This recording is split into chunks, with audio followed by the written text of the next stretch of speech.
Hello, ladies and gentlemen and non-gender conforming human beings of all shapes, sizes, and whatever. Welcome to another edition of Deep Fat Fried. Okay, TJ, I want you to do that from the top and do your best Michael Buffer. Who's Michael Buffer? You're going to have to tell me that first. He was the famous boxing announcer in the late 80s and early 90s. Let's get ready to rumble guy. Let's get ready to rumble guy. Okay. How did he do it? He would let me just remember how he'd do it. He would go like, let's get ready to what part did he accentuate? Did he do the or the You're not even doing it right, dude. First starts off with like, ladies and gentlemen, the thousands in attendance and the millions watching at home. Tonight, Scotty knows this way better. Maybe he should do it. He would always open with like whatever city he was in. Ladies and gentlemen, from beautiful Las Vegas, Nevada. See, you guys clearly watched more boxing. Oh, I used to watch a ton of boxing. Yeah. That's why you do it though, TJ, because you know the least. All right. Let me see. And all our affiliates around the world. But how did the rumble go? That's what I need. That's the really important part. I'll do my best. And it's a poor imitation because nobody's Michael Buffer. Right. But this is how I remember. There's a reason he used to get a shit ton of money to do that. I remember. Ooh, let's get ready to rumble.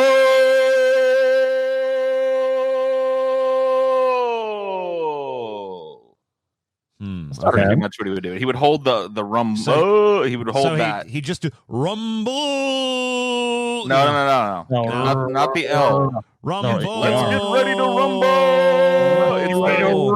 You see that? You gotta roll that R like that, TJ. Yeah. I'm really bad at rolling R's. TJ. Yeah. All right. Well, I'm not doing that. All right. Fair enough. Dude, you can't do the Michael Buffer? I guess not. I can do the TJ Kirk. That's pretty good. That's what I already did. It's another impersonation contest won by Paul Zigo, by the way. Yeah, well, you know. I'm 2 for 0. Yeah, you're pretty good at fucking taking what others have done, I guess. Oh, TJ, that sounded I'm sorry. I'm sorry that I just grapes was sour anyways. I'm sorry I just blazed my own trail, you know? Are grapes too sour for you to actually share a screen with us? No, I'll share a screen with you guys. I guess I could be. I guess not. I guess I could be. I feel a little off because I didn't get to watch the intro this time. Yeah, TJ, we're disoriented, dude. I just had to look at TJ's stupid face.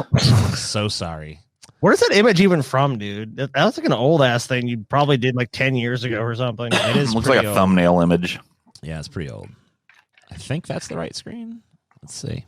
It doesn't capture the essence of TJ either, because like if you saw TJ's nose, it's just like filled with blackheads.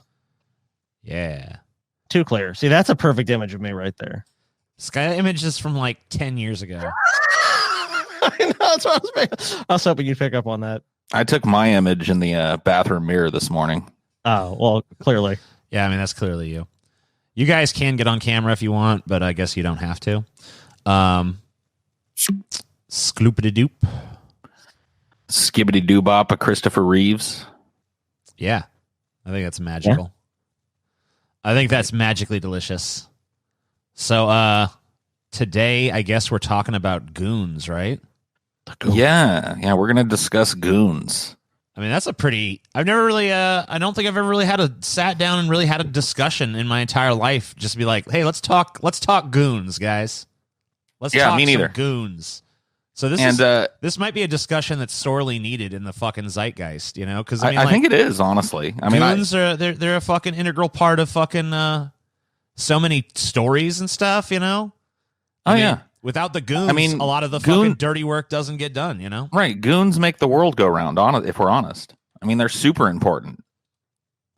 So the recent episode that we did on scammers and the coronavirus, which as of the filming of this, released last night.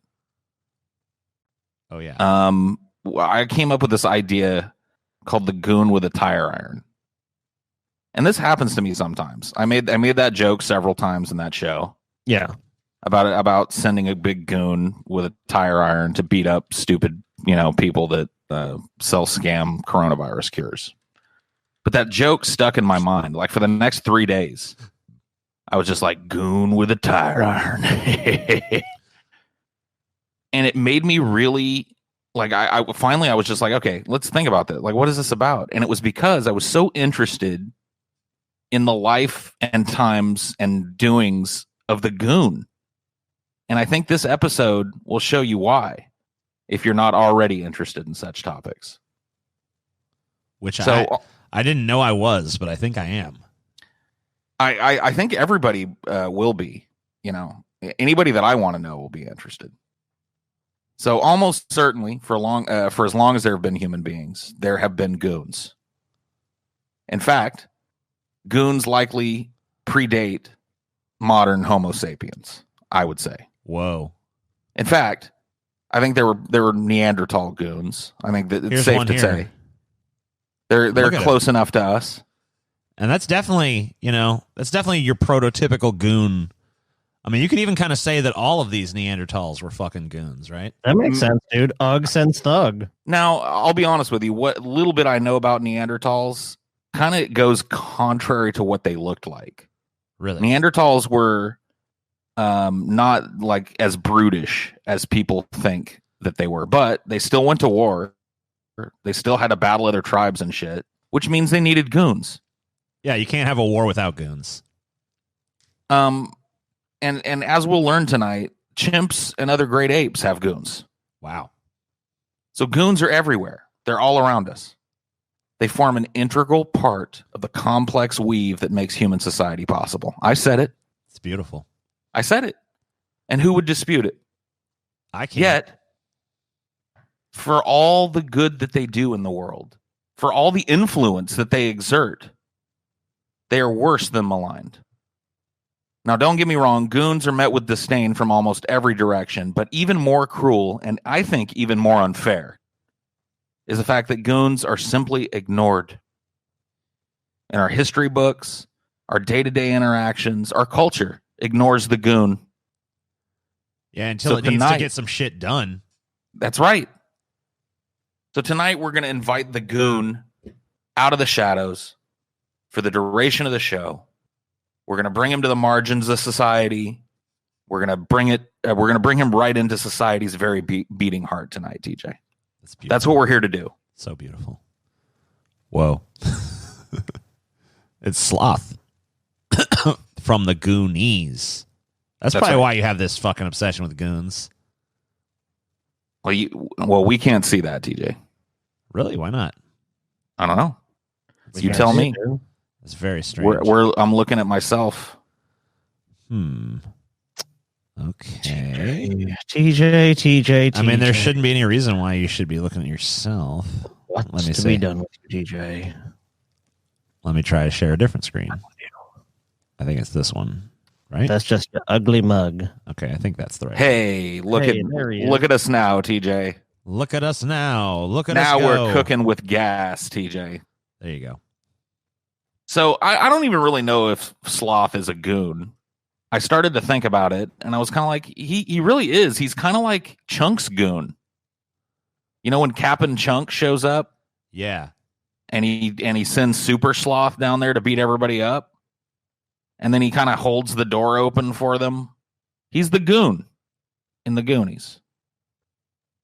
And but I thought about this. I think we need to agree on terms. Because goon is a complex word when you really think about it. Everybody kind of has a different idea of what a goon is. And I made some pretty broad assumptions when researching for this episode. But I want to walk you guys through it and have a conversation just about the meaning of the word. Like, what is a goon? So we got old Merriam-Webster up here. So here's the dictionary, which, usually it offers a starting point for a definition, I feel like, but usually a dictionary cannot capture the true definition of a fucking we're going to dig deeper for sure. So goon, number one, is a stupid person. All right, so TJ is a goon. Gotcha. Number two, a man hired to terrorize or eliminate opponents. See, that seems sexist right there. Because I think there could be female goons, right? Of course. If you got a female, if there's a big, strong bitch that can fucking handle the tire iron, Right, there are female goons, as we'll see. Look at modern movies, dude. There's plenty of female goons. Oh, yeah. Right. We'll look at some tonight. enforcer sense to be. So, that's like someone who goes around and fucking makes sure the will of whoever, because goons are always, I think one thing that we can agree on with goons is they're always subservient, right? Like goons are not usually until they're not. I mean, there's often a story arc where a goon rises up and becomes the boss, right? But or subverts the boss, or ends up going against the boss. But at that point, are they still a goon? Well, they were a goon. They were right. A goon, so they came from goon stock. I mean, think about almost every mafia movie. It's like, a goon takes out the boss, then he becomes the boss, right? But he was a goon before. I mean, he's taking orders from the boss. He has to do whatever he's told. So there's a lot of scheming that, as we'll learn tonight, that goes on with goons. That's why I kind of reject the premise that they're always subservient. Sometimes goons are in it for themselves. You know what I mean? Like they see that sucking up as a path to possible power. But they're still goons because they're still the gopher for the mafia boss or the crime lord or the police chief. But what I'm saying is, like, once they get that power, if they get that power, are they still a goon at that point, or did they just rise up from being a goon? Yeah, they're no longer like it just depends though, because are they an underboss? That's true. I mean, because an underboss that has control over a family is still a goon to the big five families. You know, right? What I mean? True. Well, if you look at this too, I mean, I looked up a definition. It says a bully or a thug, especially one hired to terrorize or do it with opposition. So if you're talking about a bully or a thug, if you take it that part of the definition, I mean, you could potentially be a boss and a goon at the same time, depending on how you deal with people. It seems. Sure. I'm open to that idea that because like I said, I think that goon is way more fucking complex than people give it credit for. I think a lot of people just picture some big dumb guy like the joke I made, the goon with the tire iron who's just a big dumb idiot, that could beat everybody up. But goons are, you know what I mean? They're a lot more complex than that. And I also want you to note that the number one definition here has a negative connotation to it. Right. It says you're stupid. Right. So it's just like, that's society saying we don't like goons. Yeah, you're just a big stupid goon. Let's see. There's another definition here, I think. This is from the Free Dictionary. It says a thug hired to intimidate or harm opponents, a stupid or oafish person. So on this dictionary, the meanings have switched. Right. And the number one, recommended meaning is a thug hired specifically to intimidate or harm opponents. Well, I mean, it's kind of understandable why people want to cast goons as being stupid. Because, obviously, if you're dealing with a goon, it's probably because someone's hired them to come and fucking, beat the shit out of you or worse, right? So, of course, you want to kind of disparage the goon. Like, he's just this fucking stupid goon broke my fucking legs, Well, also, it's part of the goon that you have to think about, too, is like if a goon comes roughs you up, it's like you didn't pay, you didn't fucking pay, or whatever the fucking impetus is for the goon to visit you. So they're going to come harass you.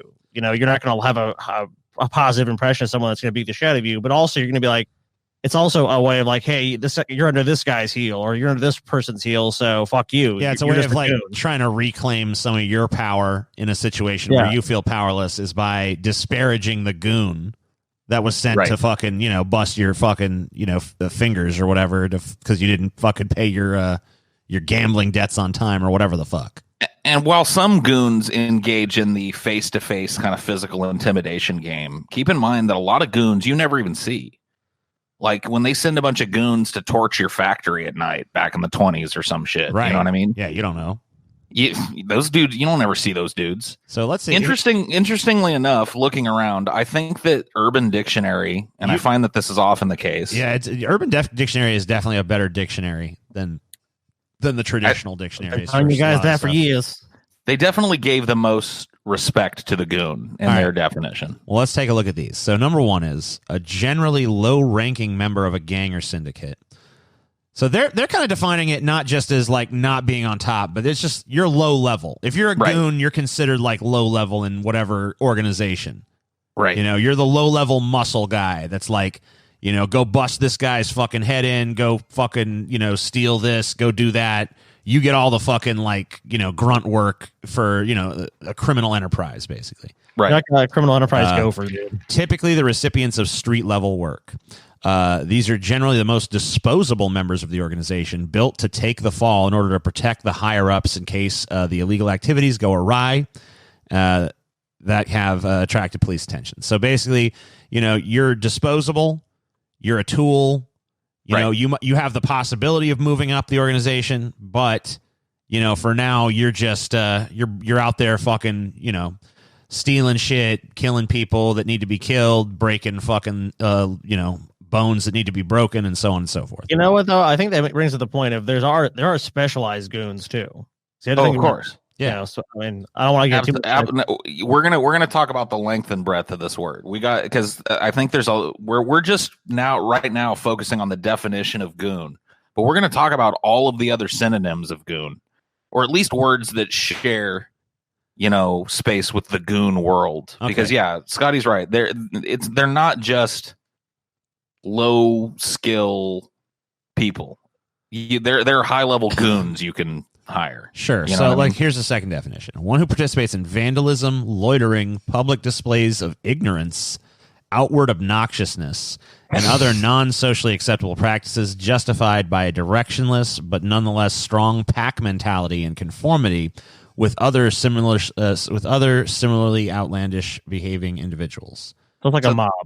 Well, this is from the African American community. So this is a word that's used in the African American community to describe a particular type of dude that is just kind of hanging around getting into trouble and shit. They're like troublemakers. So it's almost like, they're loud, they're obnoxious, they vandalize shit. They almost use it as like a synonym for miscreant, kind of sounds like. So 3, an individual of substandard wit or mental competency, commonly identified by a less than reputable character, bad personality, and or poor taste in personal style. Wow. So kind of it's a broader definition, but I don't think it gets to the heart of. I don't think it covers all the bases. None of the definitions that I found after really thinking about this do I think cover all the bases. So let's look at some other words that I think are either synonymous. Are these goons? What's going on here? This is a goon. So I think that henchman is kind of a synonym to goon. Yeah, so let's see. Henchman, a trusted follower, a right-hand man, a political follower whose support is chiefly for personal advantage, a member of a gang. Right. So those are all equally important under the first definition. So I definitely think here's a couple of some synonyms for henchman. I don't know if is goon on here. It doesn't seem to be. Now there's a few of these that I thought were better than others, and I kind of pulled them out. So accomplice. Oh yeah. An accomplice. Now an accomplice might be an equal. So an accomplice is not necessarily a goon. Yeah, because someone who's your accomplice in a crime could be a goon or even your goon. Right. But if you're out there doing something with a goon, it's likely you're probably a goon too. Unless it's a goon that's just kind of like there to like protect you, which I guess gets into the second one you pulled, which is bodyguard, right? Bodyguard, right. So bodyguard, and we're going to talk about some bodyguards later, but I think that bodyguard might be the oldest form of being a goon. Right. Like the first goon might have been hired to beat up somebody else to protect, the other guy, which is basically a bodyguard. Well, I mean, just think about it. If you're a powerful person, there's going to be a lot of people out there challenging you. And, you can't fucking accept every fight. And maybe you're not even fucking that tough. Maybe your power comes from some other fucking skill or attribute. But you definitely need someone by your side that's tough. So I think there's like, it kind of like, if there's, I mean, it's the age old fucking sort of divide between, I'm the brains, you're the muscle. You know what I mean? Right. Like the goon. A lot of ancient cultures too is really dangerous. To like, we're thinking of it. Modern times we have a police. There's police. There's there's adequate lighting. There's kind of a civic order. Like in ancient times, you don't have that shit. Like if you're gonna walk the streets or do business or commerce, people are gonna try to kill you. They're gonna try to steal from you.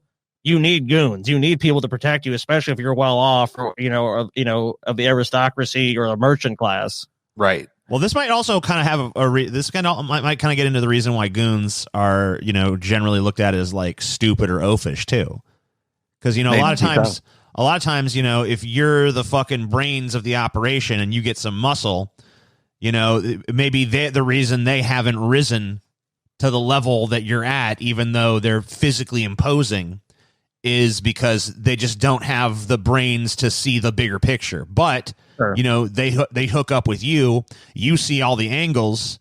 You see the best way to go about things.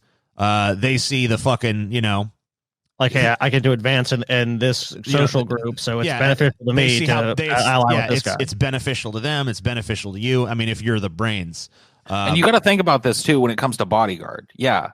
Sometimes they're different. There are levels within bodyguard too. So sometimes, you just need a big, bruised up, evil, giant, hairy looking motherfucker to walk around with you. Right.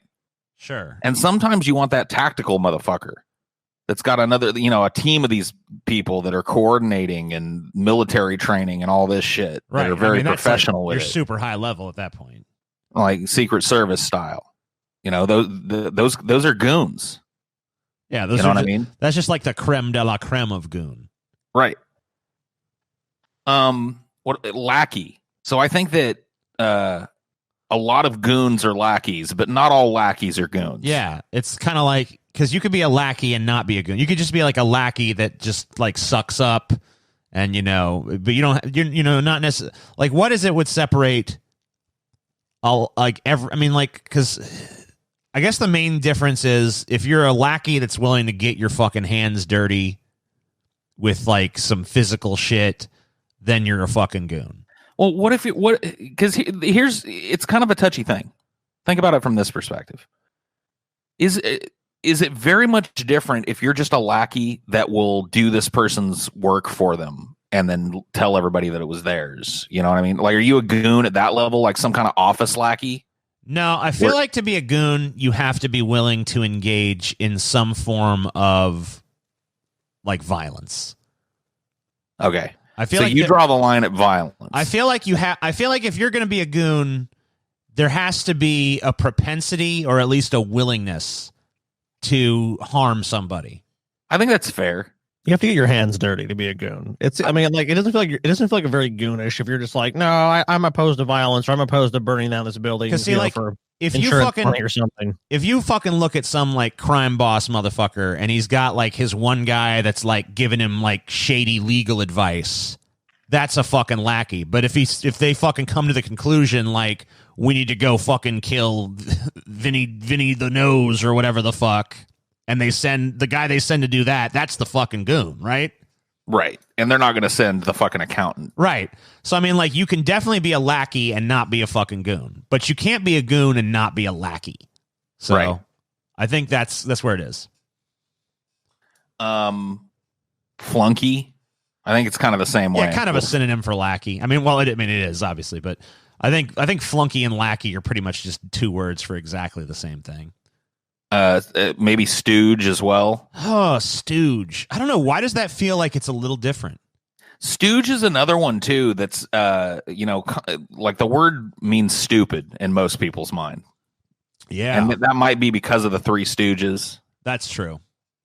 But there is that kind of underworld meaning of stooge, and it's definitely used in criminal trials and shit. To describe a goon, basically. You know what I mean? Yeah. Like he was your stooge. It also means a stool pigeon, which is really weird. When I went to look into stooge, one of the meanings of a stooge is a stool pigeon. Stool pigeon. Is that someone that like rats them out or something? Yeah. Like a rat. He's a fucking stooge, that guy. So even the underworld tossed away stooge.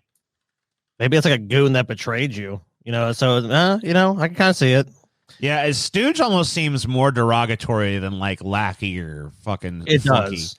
Well, lackey is kind of just like you're a low level kind of guy. He's my lackey. Lackey and flunky just kind of seem like oh, you're subservient. You know, you're basically someone else's bitch. Well, let me ask you this, CJ. Would you rather be a stooge, a lackey, or a flunky? I'd definitely rather be. I don't know. I guess I'd rather be a lackey. I feel like I'd rather be I mean, I don't know. I want to be a stooge. I want to be a stooge. I don't know, man. Because stooge kind of sounds like you're secretly in it for yourself, I think. When you asked me that question, it kind of crystallized it for me. I think a lackey and a flunky is like a true believer, but a stooge kind of seems like they're only pretending to be a lackey or a flunky until they can see where to plant the knife. Right. That's why I want to be a stooge. I think she should be a flunky. I'm a flunky, sir. Now the next two are kind of sticky, and I want to hash it out. Mercenary. I think a mercenary is kind of just like a high level goon. They might be on a level where, like, they've risen enough up in the goon circles that they've kind of, you know, transcended the label of goon. But I still think essentially at the core, a mercenary is a goon. They're engaging in complicated goon shit. Right. They're just like high level goons. You know, it's kind of like you're like almost like goon plus or something. But you're like a trusted goon, because you think about this. You're not going to hire just any fucking mercenary. Like, you're going to have a war or a campaign against somebody. If it's be like a gang dispute or be in a military conflict, like you're really putting a lot of faith into these people. Especially a mercenary is like, I mean, that's a big thing. So it's definitely more like goon plus, but it's actually almost like a trusted goon. Because a lot of times, I think anyone who is ordering goons around, there's gonna be a level of distrust. Like, you have to put a lot more trust in a mercenary, right? Yeah. And you can still be betrayed by mercenaries, of course. Absolutely. And you know, the thing is too, I don't know. I feel like maybe a mercenary kind of goes beyond the level of goon, because I kind of think that goon has to be sort of lower level, but at the same time, a mercenary essentially serves the same function as a goon. It's just they're performing on a much higher level, and you would probably trust them with much more complicated fucking tasks. So I think for me, I kind of look at what the goon does. And there's so much parity between what you would send a goon to do and what you would send a mercenary to go do. Like, you would send your goon to go knock over the corner store. And if you needed, you know, a fucking bank robbed or something, you call a mercenary. Right. But you're not going to send a mercenary to rob the corner store. Right. If there's just some nobody you need bumped off, you send a goon.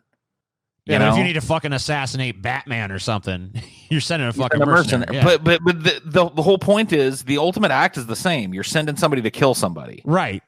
So, I mean, I don't see a lot of difference in mercenary work and goon work other than the level of training of the mercenary, but they're still doing goon shit. I mean, a mercenary might manage the goons for you. You might have someone that's like, you know, hey, this is a very capable guy. I'm going to have him manage my goons. You know, as far as like, if I'm not there, that's the answer to this guy. A mercenary might be a bodyguard, like Boba Fett was Jabba's bodyguard for a while. Right. You know what I mean? Yeah. So, you know, if you just need some big meathead to follow you around and look intimidating, you bring a goon with you. If you're worried that somebody's gonna fucking attack you from all angles with high-powered weaponry or something, you hire a mercenary.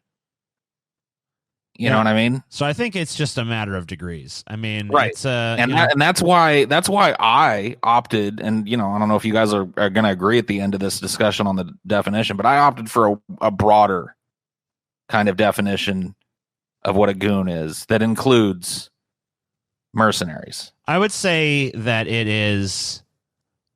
I mean, I would say you could. I guess I would say you get away with calling them a goon. I mean, I think that you call them, you have to think of them, I think, as a little bit like of a special, revered sort of position in goonship. Okay, right. But you know, I challenge you to think about this. Think about some like medieval movie like Robin Hood or something. Right. And the sheriff's got a bunch of like, you know, hired fucking goons, dude. But right. You know, so they almost might be like a military capacity. Like, they're keeping the peace and they're keeping order, but they're mercenaries. The sheriff himself is a goon, though, too. That's what I'm saying. The sheriff, he could be a goon or he could be the leader. It depends on the story and how you look at it. But usually he's subservient to like Prince John, right? So he's Prince John's goon. He's just a backstabbing goon. But to everyone else, he's the boss. So right, you know, maybe there's kind of like a little bit of a maybe goon is kind of relative to who you're talking to and who you're dealing with. I think it is. It's definitely a tougher word to pin down than you think it would be. The last one I wanted to talk about, and it kind of fits in the same slot as mercenary, I think, is assassin. I think an assassin is, that's a lot of what goons are for. Yeah, and an assassin is just going to be a higher end goon that is better at getting close to somebody, Yeah, it's a specialization within goon, I think. Well, with that, you're trusting someone with something that if you order someone to be killed, and they're caught, the chances are you're going to go to fucking jail or you're going to be executed or whatever the penalty is. So that's a very specialized goon. That's like that. That's almost amongst the highest skill level of goon. Sure. Now we're leaving out in our discussions of the definition of goons as there's some non-violent goons. Here's a stooge. Sure. There's a chimp. There we go. Hey, nice chimp. I think there's some non-violent goons too. Okay. Like I think in the political world, because like you're a political goon exists, and they're not necessarily. I mean, maybe they are. Maybe you need a goon to go break somebody's fucking ankles or something. But a political goon is more about beating them up publicly. You hire a dirty political goon to fuck up the other guy's campaign in some way by planting misinformation. Fuck. Now here, I'm not sure if I still consider that a goon. I mean, I guess they're still out there. There's still someone you're hiring to go do harm. Right. And remember that other definition was like somebody that you hire to go and harm an opponent. Right. And there's people out there that literally their job is anytime a politician goes and speaks publicly, they record everything. Yeah, and they're there to fucking search for anything they can do to attack them. I could take this out of context and make it seem like they're saying this, What about the fake protester that's there to whip up violence or cause trouble? Right. And you know what I mean? That's a goon. That's a political goon that doesn't necessarily, he's not going to go out there and fucking punch somebody in the face. He's just going to rabble rouse and try and whip up, That can, in a way, be the most dangerous goon when you really think about it, because if you get if the goon infiltrates some organization or some group and gets them all crazy and fucking pissed off and incites a riot or something, I mean, how damaging could that be to someone?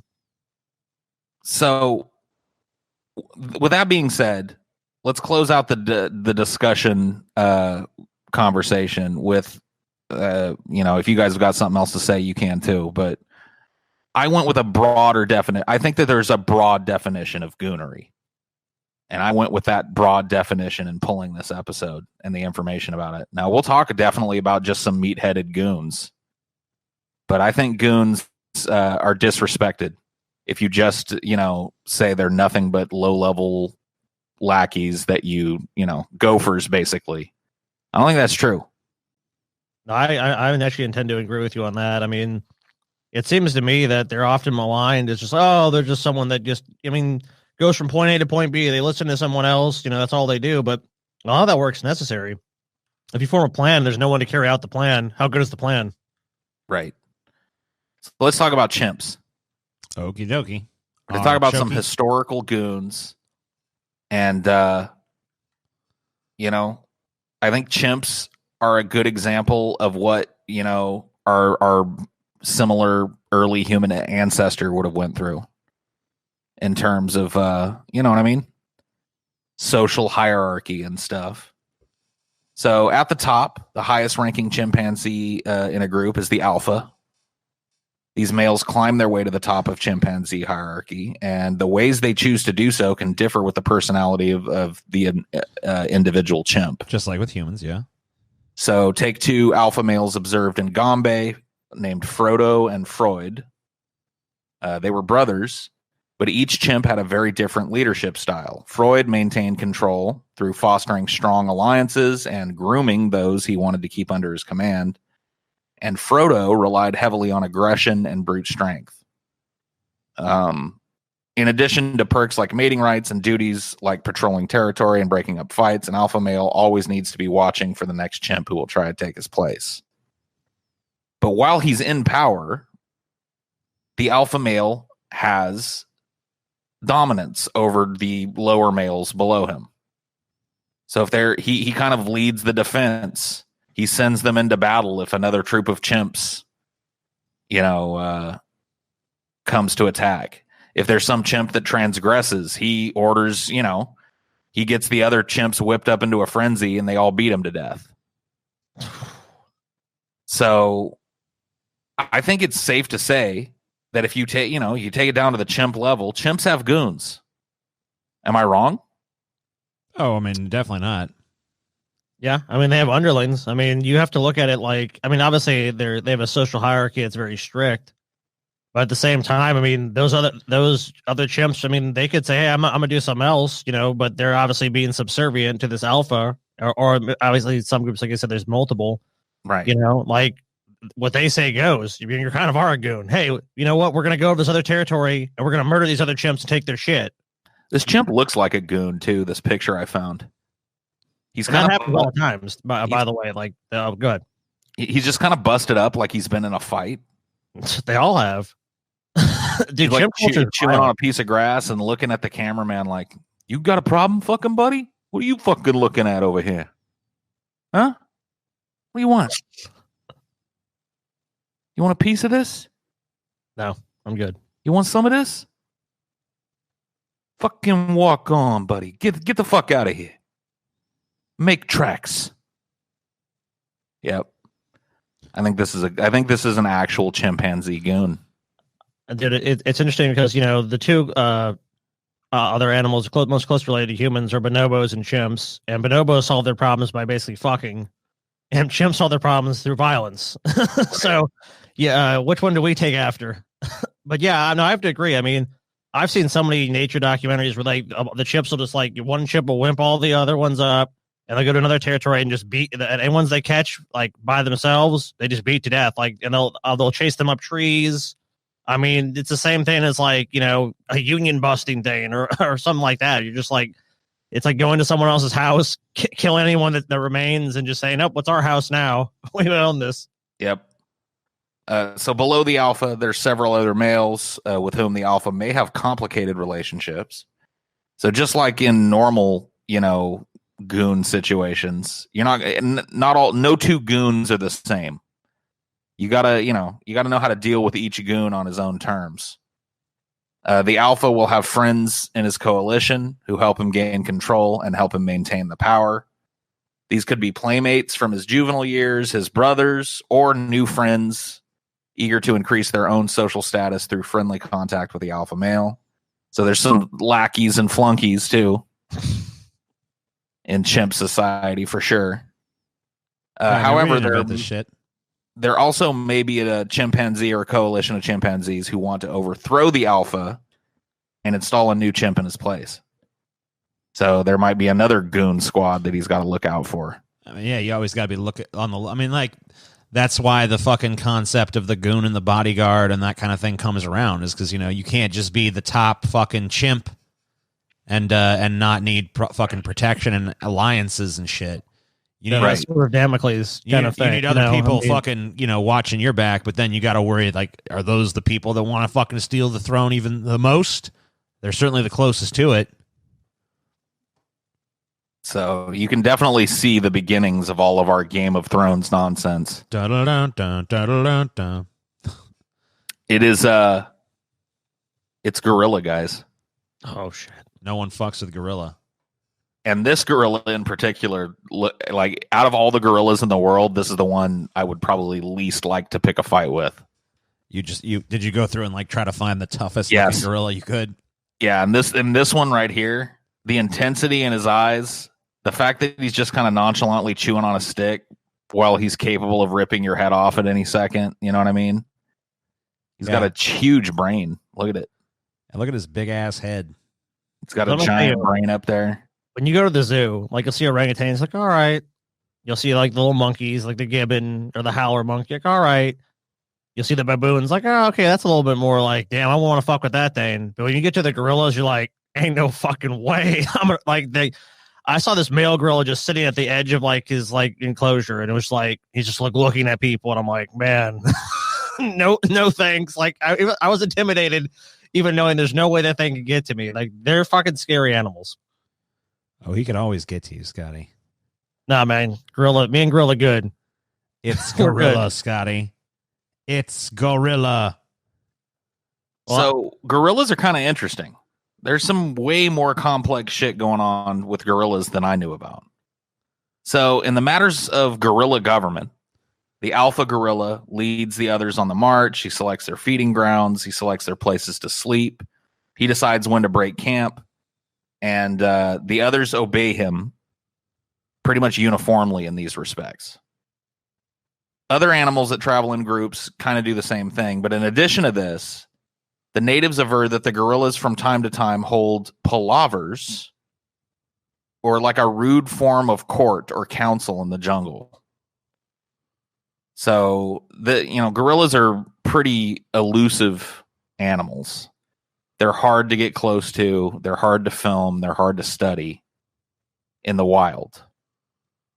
And there are cases where people have said that they've heard gorillas, or in a couple of cases maybe even seen gorillas holding these kind of weird councils out in the jungle. It said that the king presides. He sits alone in the middle while the others stand or sit in a rough semicircle about him, and they kind of fucking hash things out. Wow. So they start yelling at each other. So they probably have a more complex language than we give them credit for. I mean, we have seen that gorillas can be taught our language. So the idea that they have none of their own, I think, is pretty silly. We just have absolutely no understanding of gorilla language, but there's probably some pretty intense conversations going on between these animals. I mean, look, I've seen Congo. I know that they're definitely capable of complex speech. Where you are the endangered species. Yeah, I like gorillas. You know, when I was, I'll go to the zoo occasionally. I mean, No, you don't. I haven't been in a long time, but when I do go to the zoo, the gorillas are always some of my favorites, man, because you look in them gorilla eyes. They got real expressive eyes, man. Oh, of course they do. What about Coco, dude? That's deep, a pretty soulful eyes. She's a famous gorilla. I'm not sure. I think she's still alive. Coco had a pretty huge vocabulary. Could talk sign language. Still pissed they killed Harambe, dude. Oh no, Coco's dead.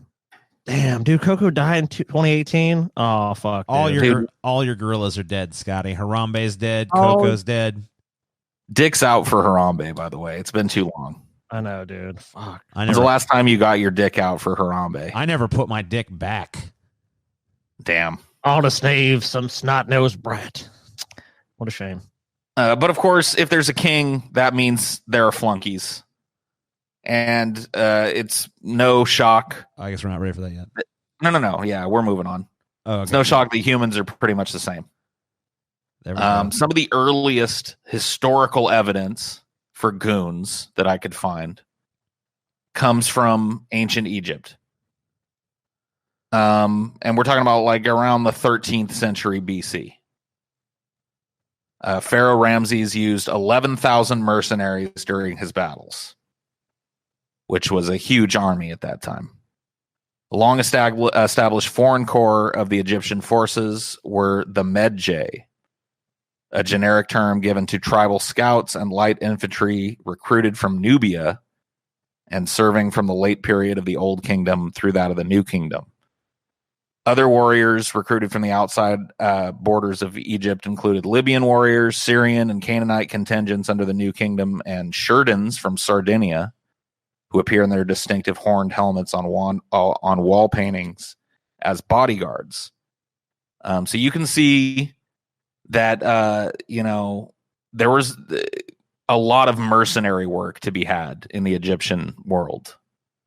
There was a lot of work for a dude that could fight, that would sign up for some pay and take orders and go kill whoever he was told to. And I think that that's a pretty striking example of a goon, if ever I did hear one. I mean, I'm sure goons predate this too. I mean, if they're already emerging in chimp and fucking gorilla societies for sure human beings had goons from like the very fucking, beginning of human history. I actually found a really accurate representation of an actual Egyptian goon. Wow. This is a not even a real person. This is a computer composite. Computer generated image of what a goon. Right. Yep. This is exactly what you would see if you were walking around Egypt and you were looking for a goon to hire. You'd see this dude standing there. Wow. Definitely doesn't look like a costume from Party City or something. What? Scotty, what? No. Scotty, no, it's not from Party City. I jest. This is definitely a computer generated image. Don't mind Scotty. He's an idiot. He doesn't. If you think about cultures that are especially like that at the time when Egypt was like one of the preeminent cultures of the world. I mean, and civilizations. I mean, of course, there's conquest going on. The rich people don't want to get their hands dirty. Let's hire a bunch of fucking thugs from other countries to do our dirty work. And like you said, some are even specialized as bodyguards. Like, these are the toughest guys. This is what you want, protecting, the pharaoh or the aristocracy or whoever. Right. So they already had like the tiers of goonhood that we were talking about earlier. Yeah. Well, based on reputation, I'm sure too. I mean, if you have someone that's like known for being very fierce warriors, of course, that those rumors spread fear and intimidation. So it's like, hey, let's go rob that guy. He's got a couple of Sardinians. I'm good. I don't go. I'll rob somebody else. Right. So another country that has a rich tradition and a complex tradition of being goons or having goons is Japan. So in Japanese, samurai are usually referred to as bushi, meaning warrior, or buke. According to translator William Scott Wilson, in Chinese, the character was originally a verb meaning to wait upon or to accompany persons in the upper ranks of society. And this is also true of the original term in Japanese, which is saburao, I guess. In both countries, the terms were nominalized to mean those who serve in close attendance to the nobility. The Japanese term saburai being the nominal form of the verb. So they were goons. They were bodyguards. They were hired warriors. They were the dudes that you would send out to raid a village or capture, another noble that you were, fucking having a disagreement with, or free a fucking person that's being held for ransom. Oh shit! One of my favorite movies is Yojimbo, but that's like the benevolent goon, something that I guess you don't really see much, but I'm sure they must exist. I mean, really, to an extent, a goon is a person who has to set aside any of their own like moral like qualms or anything. Like, they're just like, I must do as I am told, be obedient to, whoever is paying me or whoever I've sworn an oath of loyalty to or whatever the authority is. Right. I'm not here to make my own, independent moral decisions. I'm here to follow the orders that I'm given. So, I mean, like, a goon really can be a tool for good or evil, depending on, who's controlling them. It can also be a relief to somebody, because imagine if, like, whatever the orders are, it's like, well, I'm just doing what's right. I mean, because even if I don't agree with it, or I don't think about one way or the other, it kind of gives you this moral absolution, or you're absolved morally, because it's like, I'm doing whatever else this person wants me to do. I mean, the samurai certainly have a tradition that, it's its own thing. I don't think you could have hired a samurai and asked him to dress in a fucking clown wig or something. And they had a certain sense of honor, and they had a certain sense of place. They were still goons. They still came to terms to take orders from another dude and do the dirty work that guy didn't want to do. They're respectable goons, though. Sure. They're the honorable goon. They're like, well, it's how you dress it up, because that's how they it's obviously with their culture was like, you're not just some guy going there killing people. You're doing this in an honorable fashion. Like, I have a boss or a lord, and I'm working in this capacity for them.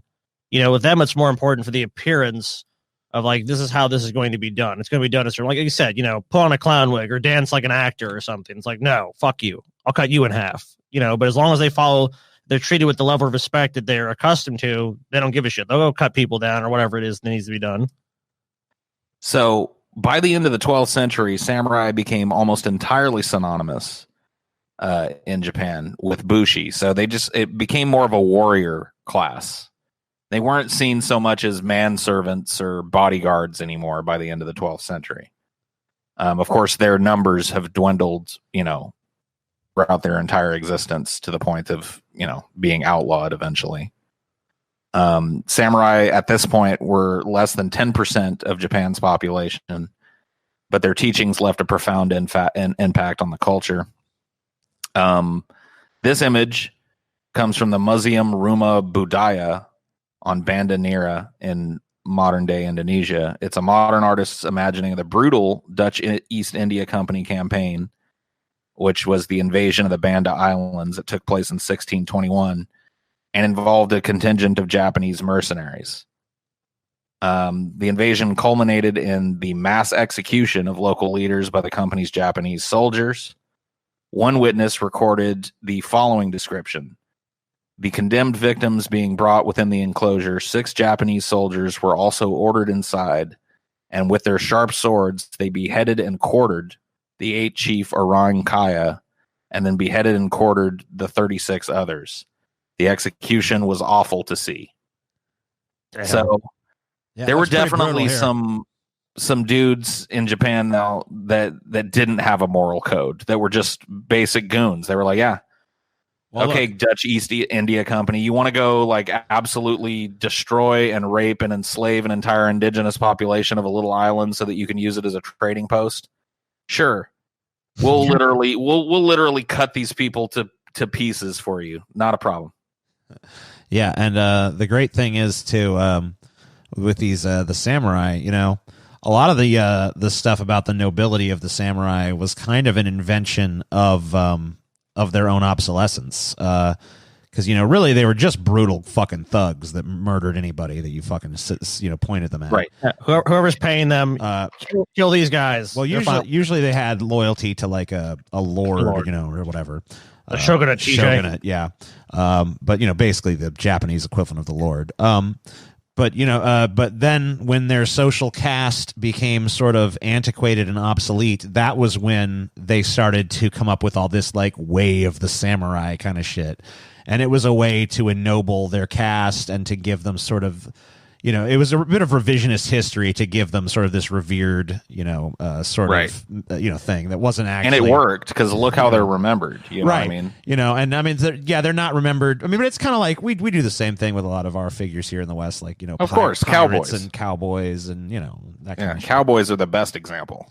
Right. Because I mean, these are you talk about a group of people that were like brutal, brutish, would just as soon shoot you in the face as look at you because they had to protect themselves. I mean, it was lawlessness. Did you cheat me at cards? Boom, dead. Yeah. It's like, I mean, just as lawless insanity, and you could be killed at the drop of a hat in that kind of fucking place. But we see John Wayne on the white horse with the 10-gallon hat. Howdy, like, no. Partner. Yeah. Yeah, they romanticize it. I mean, history does that quite often. And here's an ultimate romanticization of the samurai cast here, but one of my favorite movies, if not my favorite movie. Sure. So 7 Samurai. And this is an example of goons for good. Right. I mean, they just happen to be in the right place at the right time. Yeah, I mean, this is a movie that's opposed to them too. The bandits. The bandits are just goons that without a master, essentially. Yeah, I'm sure there's a hierarchy in the banditry and the gang or whatever, but it's essentially that it's Ronin or samurai with no master versus just these one case a farmer and of course these other samurais, but maybe the samurais as we ennoble them, the noble samurais versus the ones who've just fallen into disgrace and will just do whatever, they don't care. Right. So, but they were hired goons for the town. Yeah, they were the hired muscle to protect the town from the bandits, So I think it just goes to show you that you can't write off a goon in terms of skill level, but you also can't write a goon off in terms of morality. There are certain goons that, we need out there. Yeah. So the Dutch East India Company, which employed a lot of Japanese mercenaries, was quoted as saying, so there's like correspondence. It says, "We consider the Japanese to be bold men. Their monthly salary is also low, and besides, they can be maintained with a small cost of rice and salted fish. Damn. What? So they were slaughtering people for rice and salted fish and I guess so. Damn. With the instructions you gave me last time, we wanted to send 300 men with this ship, but because more provisions would have to be brought, only 68 heads were shipped, including 9 carpenters, 3 smiths, 2 or 3 plasterers, the rest sailors and soldiers. If you value the service of these, there will always be enough people here to recruit, as His Majesty has given us his consent to take out as many as we wish. So, the Dutch East India Company used a lot of Japanese mercenary power to fuel its expansion in Indonesia. That makes sense. I mean, that labor force right there, you have a bunch of people, like, I guess, obviously, are probably out of work. Yeah, so you have, I mean, they're way closer to the territories they're trying to conquer or have power over. It makes sense in that respect for sure. And the Dutch East India Company, too, kind of a very early example of a modern company. You know what I mean? This was a company that got so big that it ran its own colonies and became a power that other fucking kingdoms and established lands and shit had to contend with. Truly one of the first mega corporations. We even see it in that letter. It's like they're talking about cost cutting. Like, yeah, we want to send more soldiers and mercenaries, but that would cost more money. So we'll just send these guys. It'll be fine. Right. They'll kill anyone you need dead. Yeah, they'll be dead. Don't worry about it. You know what? The king said if you need more, you can have more. But, America has a rich history of goons, too. We fast forward the timeline a little bit and talk about the Pinkertons. Ugh. So this is Alan Pinkerton, who's a staunch abolitionist and a Union man. And during the Civil War, he organized a secret intelligence service for General George B. McClellan's Army of the Potomac. He operated under the name E.J. Allen, and he set up spy rings behind enemy lines, infiltrated Southern sympathizer groups in the North, even had agents interview escaped slaves to glean information about the Confederacy. So he was, really kind of integral in establishing the modern information gathering capacity of a law enforcement unit. Yeah, like military. Also, like in that capacity, military intelligence. I mean, he realized the utility of hey, the more information we have about our enemy, the better chance we have of winning. Right, and they used a lot of what they call humant, which is human intelligence, which is, sending spies to join the ranks of the opposing army and give, secret messages about their position. Hiring people to go over to the other side and foment dissent and shit and sow seeds of anarchy and chaos in the opposing forces. I mean, all this type of shit was used and to great effect, but there were some negative things about the Pinkertons too. In fact, there was a lot of negative things. I mean, I think it was mostly pretty negative. I mean, yeah, generally. Well, that's not necessarily true. Like I said, I mean, unless you side with the South, TJ, the Pinkertons played a pretty large role in helping the Union keep tabs on the South. Yeah, but usually they were just hired guns of of rich people. I think the Civil War is different too. I think maybe that's a time of war. I think excluding that time, I think they operate even still today. I mean, I think he's probably talking about post Civil War, right? I mean, a lot of the stuff they did was, hey, we need to keep these Chinese in line to build these railroads. So shoot any of them that look like they're going to cause any trouble. So I mean, a lot of what they did was really just keeping the lower classes suppressed, at the behest of the fucking wealthy business interests. So yeah. So this is Frank and Jesse James, and it was the Pinkertons that finally tracked these two down. So during the era of frontier expansion, express companies and railroads often employed the Pinkertons as Wild West bounty hunters. So somebody knocked off a train. You know what I mean? You're a big fucking railroad tycoon. You hire the Pinkertons and you say, hey, I want you to go and fucking kill whoever did this. Or go capture him and bring him here for justice or whatever. Hang him high. The Pinkertons usually got their man, but in the 1870s, they spent months engaged in a fruitless hunt for the bank robbers Jesse and Frank. Jesse and Jank James, dude. Jank. Whoa, Jake's getting nice. Up antics. One of their agents was murdered while trying to infiltrate the brothers' Missouri-based gang, and 2 more died in a shootout. So they had a lot of trouble, but they were able to bring down Jesse and Frank James eventually. And we're not done with the Pinkertons just yet, but we're going to move on to a little subtopic here called union busting, which the Pinkertons were also involved in. And this is actually a painting of the Pinkertons doing just that. Or, not a painting, whatever this is, an etching. I don't know what the fuck it is. This is just an old photograph. Right, yeah, it's an old picture. This is how cameras used to work. So the history of union busting in the United States dates back to the Industrial Revolution in the 19th century, which produced a rapid expansion in factories and manufacturing capabilities. As workers started to move away from farm work to factories, mines, and other hard labor, they found they faced harsh working conditions, long hours, low pay, and lots of health risks. Children and women were also employed in factories, and they did the same shit. They just received lower pay. You can pay them less. The government did little to limit these conditions, which also not shocking. So labor movements in the industrialized world were developed that lobbied for better rights and safer conditions, shaped by wars, depressions, government policies, judicial rulings, and global competition. The early years of the battleground between unions and management were adversarial and often identified with aggressive hostility. Contemporary opposition to trade unions, known as union busting, started in the 1940s, and the modern idea of union busting. Of course, the Pinkertons were doing this before the 1940s. So we understand what a union is, and we understand why a company would oppose collective bargaining. Oh, completely. They don't want to pay their workers more. They don't want to give them benefits. They don't want to give them time off. They just want to make money off them. That's all they care about. The only thing they care about the workers for is that, hey, I need to make this product or do whatever, sell this shit.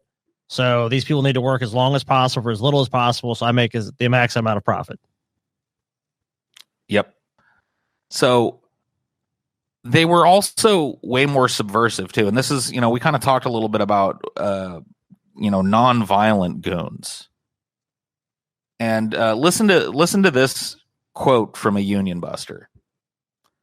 Our man will come to your factory and get acquainted. If he finds little disposition to organize, he will not encourage organization, but will engineer things as to keep organization out. If, however, there seems to be a disposition to organize, he will become the leading spirit and pick out just the right men to join. Once the union is in the field, its members can keep it from growing if they know how, and our man knows how. Meetings will be set far apart. A contract can at once be entered into with the employer, covering a long period and made very easy in its terms. However, these tactics may not be good, and the union spirit may be so strong that a big organization cannot be prevented. In this case, our man turns extremely radical. He asks for unreasonable things, and he keeps the union embroiled in trouble. If a strike comes, he will be the loudest man in the bunch and will counsel violence and get somebody in trouble. The result will be that the union will be broken up. So they're talking about, infiltrating these places, basically taking control of them. Yeah. So it's like making yourself the loudest, most boisterous voice. So it seems like, wow, he's really committed to the union. Meanwhile, you're pretty much just there to destroy it from within. It's the controlled opposition. Whilst all the people, organizing the quote union are then, oh yeah, this guy's on our side. He's the loudest voice. He's the one screaming for these changes. Before, and he's advocating violence. He'll advocate whatever. He's like, oh well, that's extreme. So if the public sentiment is in favor of the unions, well, this guy wants them to only work an hour a day and have candy fed to them by cherubs. It's like, of course, you want to make the union look as bad as possible, and they've done that in this country for years. I'm not surprised as its origins are older than I even know. I mean, it's just kind of astonishing, but and with business interests in this country, they've always been the same. Break the workers' back at any time, and then to me, it's just this is just ridiculous. I don't even know what else to fucking say about it. So there was actual violent goonery involved as well, of course. I'm sure. So the Pinkertons and militia at Homestead in 1892. One of the first union-busting agencies was the Pinkerton National Detective Agency, which came to public attention as a result of a shooting war that broke out between strikers and 300 Pinkerton agents during the Homestead strike of 1892. While the Pinkerton agents were withdrawn, state militia forces were then deployed. The militia repulsed attacks on the steel plant and prevented violence against strikebreakers crossing the picket lines, and caused a decisive defeat for the strike and ended the power of the Amalgamated Association of Iron and Steel Workers at the Homestead plant. So basically the Pinkertons went in, started some violence, and that was used as a justification to bring the army in. In my opinion, just another form of goons. Yeah, the even more state sanctified goon. Right. I mean, it doesn't matter who's employing them. They're still the guy that you they're your gopher. Go over here and kill these people. These workers over here want rights. Go kill them. Right. Yeah. Crush their movement before they steal our money. It's like, hey, let's pick a fight with them. Oh man, things are getting out of hand. Better call in the fucking government. And then of course when the government does it, it's legally sanctioned because it's the government. They're not going to go, oh, the government was wrong in doing that. Maybe 100 years later they'll say the government was wrong, or 50 years or whatever. But at the time, the government's right. And the Pinkertons were just kind of, as an organization, were kind of just victims of their own success. By the 1890s, the Pinkertons boasted they had 2,000 detectives and 30,000 reserves, which at the time was more men than the standing army of the United States. And that was basically what undid them. It was just like all of a sudden the United States realized, oh my God, we've got a roaming army of mercenaries that's bigger than ours just riding around our territory. Yeah, the U.S. is like, I don't know about this. When there was like 600 of these guys, it was like, whatever, but this is too many. Well, yeah, because that power can be very easily like, hey, you guys aren't doing what we want. All right, let's go attack Washington, D.C. That's not far-fetched. That's happened plenty of times throughout history. It's like, the government kind of tolerates these dudes today that are like, we're a militia. We're a militia. It's like, how many members they got? They got 30 members. Well, there's 4 of us if you can't. He can't make every militia meeting, and he's only got one leg. But when it starts, that's like one of the reasons why they went in at Waco. It's like, how many they got? Fucking 90? What? Or was it was hundreds, right? Yeah, there was over 100 people on the compound. Had a fucking arsenal. Yeah. So they were like, wait a minute. The government's like, I don't know about this one. Too many. I think when it starts to get in the 3 figures, that's when the government starts getting like, nope. Yeah. So, they don't let no private sort of armed force get that big anymore, unless it's like what is it, Z now? Used to be Blackwater. Now I think it's called Z. Well, private military companies, yeah, but as long as they're operating overseas, it's basically like, yeah, you can have a militia or, just this extra, but basically, I mean, they're just companies that go out there and just kill whoever they want with impudence. And honestly, oftentimes they get defended by the military. Absolutely. So a little aside here in talking about the military as goons. This is U.S. cavalry troops opening the way for a scab-operated train during the Pullman strike in Chicago, while other troops held off mobs of strikers from the rooftops of freight cars. So, this is the United States Army basically strong-arming a union out of existence. So, they were, I don't think much of an argument needs to be made that the military is definitely a bunch of goons. Oh no, not at all. I mean, if you're ordered to do something, you're going to do it. Who's right? Who gives a shit? Point your guns at them. If they come across this line, kill them. That's it. I think the next picture is from the 1903. It's a National Guard and I guess not. Yeah. Hey. I don't think that doesn't look like it's from 1903. Oh, yeah, 1903. Whoa, it's a good picture for 1903. So let's move on from history and let's talk about more contemporary times. Fuck you, history. Enough of your fucking old, past-minded bullshit. Let's talk a little bit about bodyguards. Bodyguards. You guys recognize this guy at all? No. Well, we'll talk about him a little later. But bodyguards are probably the most obvious and visible example of the modern-day goon. These guys have existed as long as human beings have existed. At least their profession has. And they're still out there. They're still doing it. And they are, as we'll see, a diverse group of dudes. We'll talk a little bit about this gentleman a little later. But let's look at some other pictures of just bodyguards doing their job. So this is a couple of bodyguards for Christina Aguilera. And that dude on the left looks like Black TJ. Yeah, he looks real small. Is it Black TJ? Yeah, that he even has the same posture as TJ. Yeah, that's true. I need to get that coat. Yeah.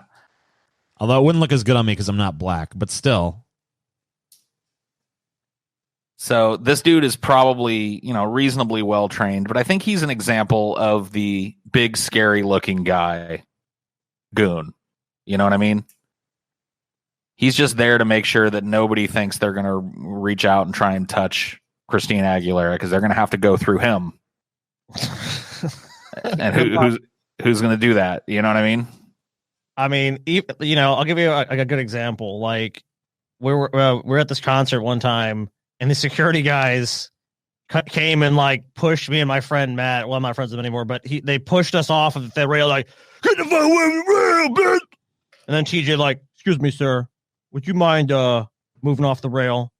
I mean, it's because they look at the size of someone like this, and TJ's a pretty big dude. He's like 6'6". Right. And this dude looks like he's probably about 6'8" or something. Or I mean, he's really but he's just built like just someone you don't want to fuck with. It's like, so when you have that size, there's just that intimidation factor where it's like, who wants to go fight this dude? Like, even if you had to, you're not going to win. I mean, unless you're of a similar size. Come on. You know how I would take him down? I'd go for the ankles. He'd crush you. Go for his ankles. You go kick that ankle. He'd fucking smash your head. Let me tell you something about big guys, right? Yeah. Big guys, you got to go for the legs. You got to go for the fucking the ankles, I guess. Because, we never even think to defend that, Right, yeah.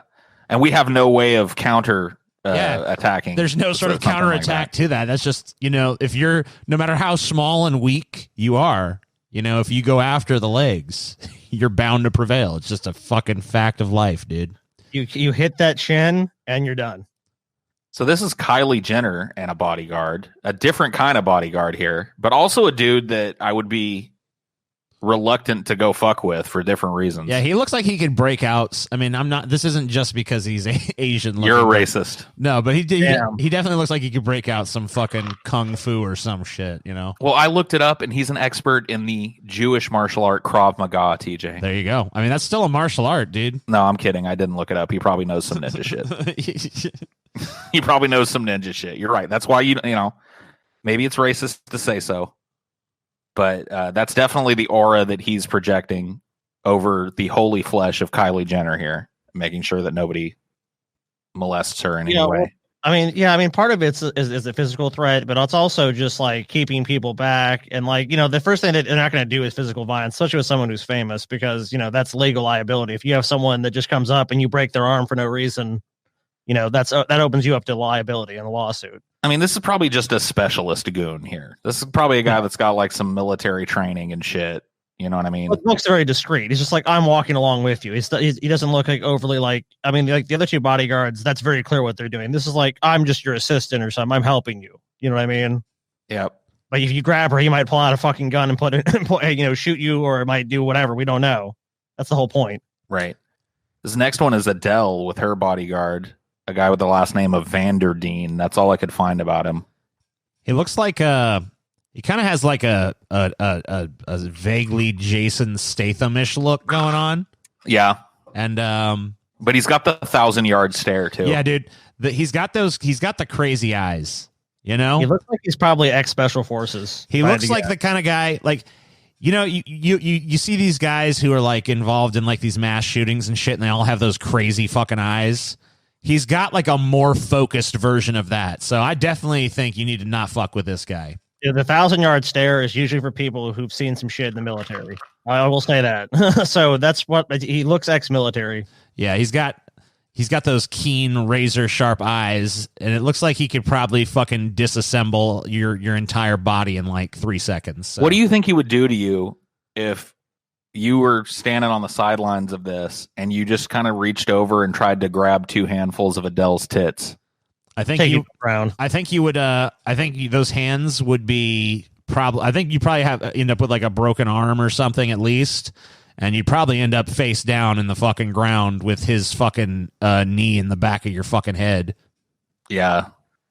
I don't think he would waste time at all. No, I think he would dispense with you in the most efficient manner possible. Like that first dude? Like can you go back to Christina Aguilera's bodyguard? Yeah. This guy, I think, would be a little bit more. I don't think he would be as efficient, but I think he would beat the shit out of you more. Yes. I think this guy would fucking wail on you. That other guy would disable you. I think this guy here would, like, yeah, he might kill you. This guy might snap your neck. But this dude here, this guy is going to he's going to defeat you with the least amount of movement possible.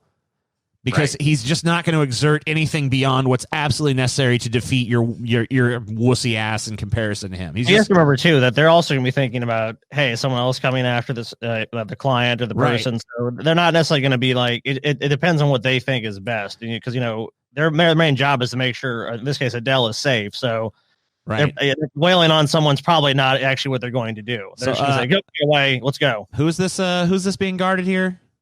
Christina Aguilera. So Christina Aguilera, obviously, she's going for more just like she wants the visual intimidation factor of like a huge dude. Right.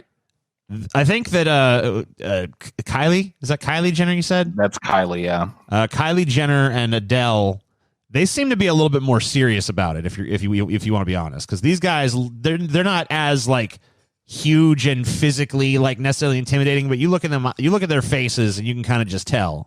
Yeah. They're not fucking around. They're ready to just take you apart like a fucking, like you're nothing. Oops, I think I skipped one on accident here. Yeah, so this is Brad Pitt and Angelina Jolie. They're meeting with somebody who is not a goon, but the 2 guys behind them are their bodyguards.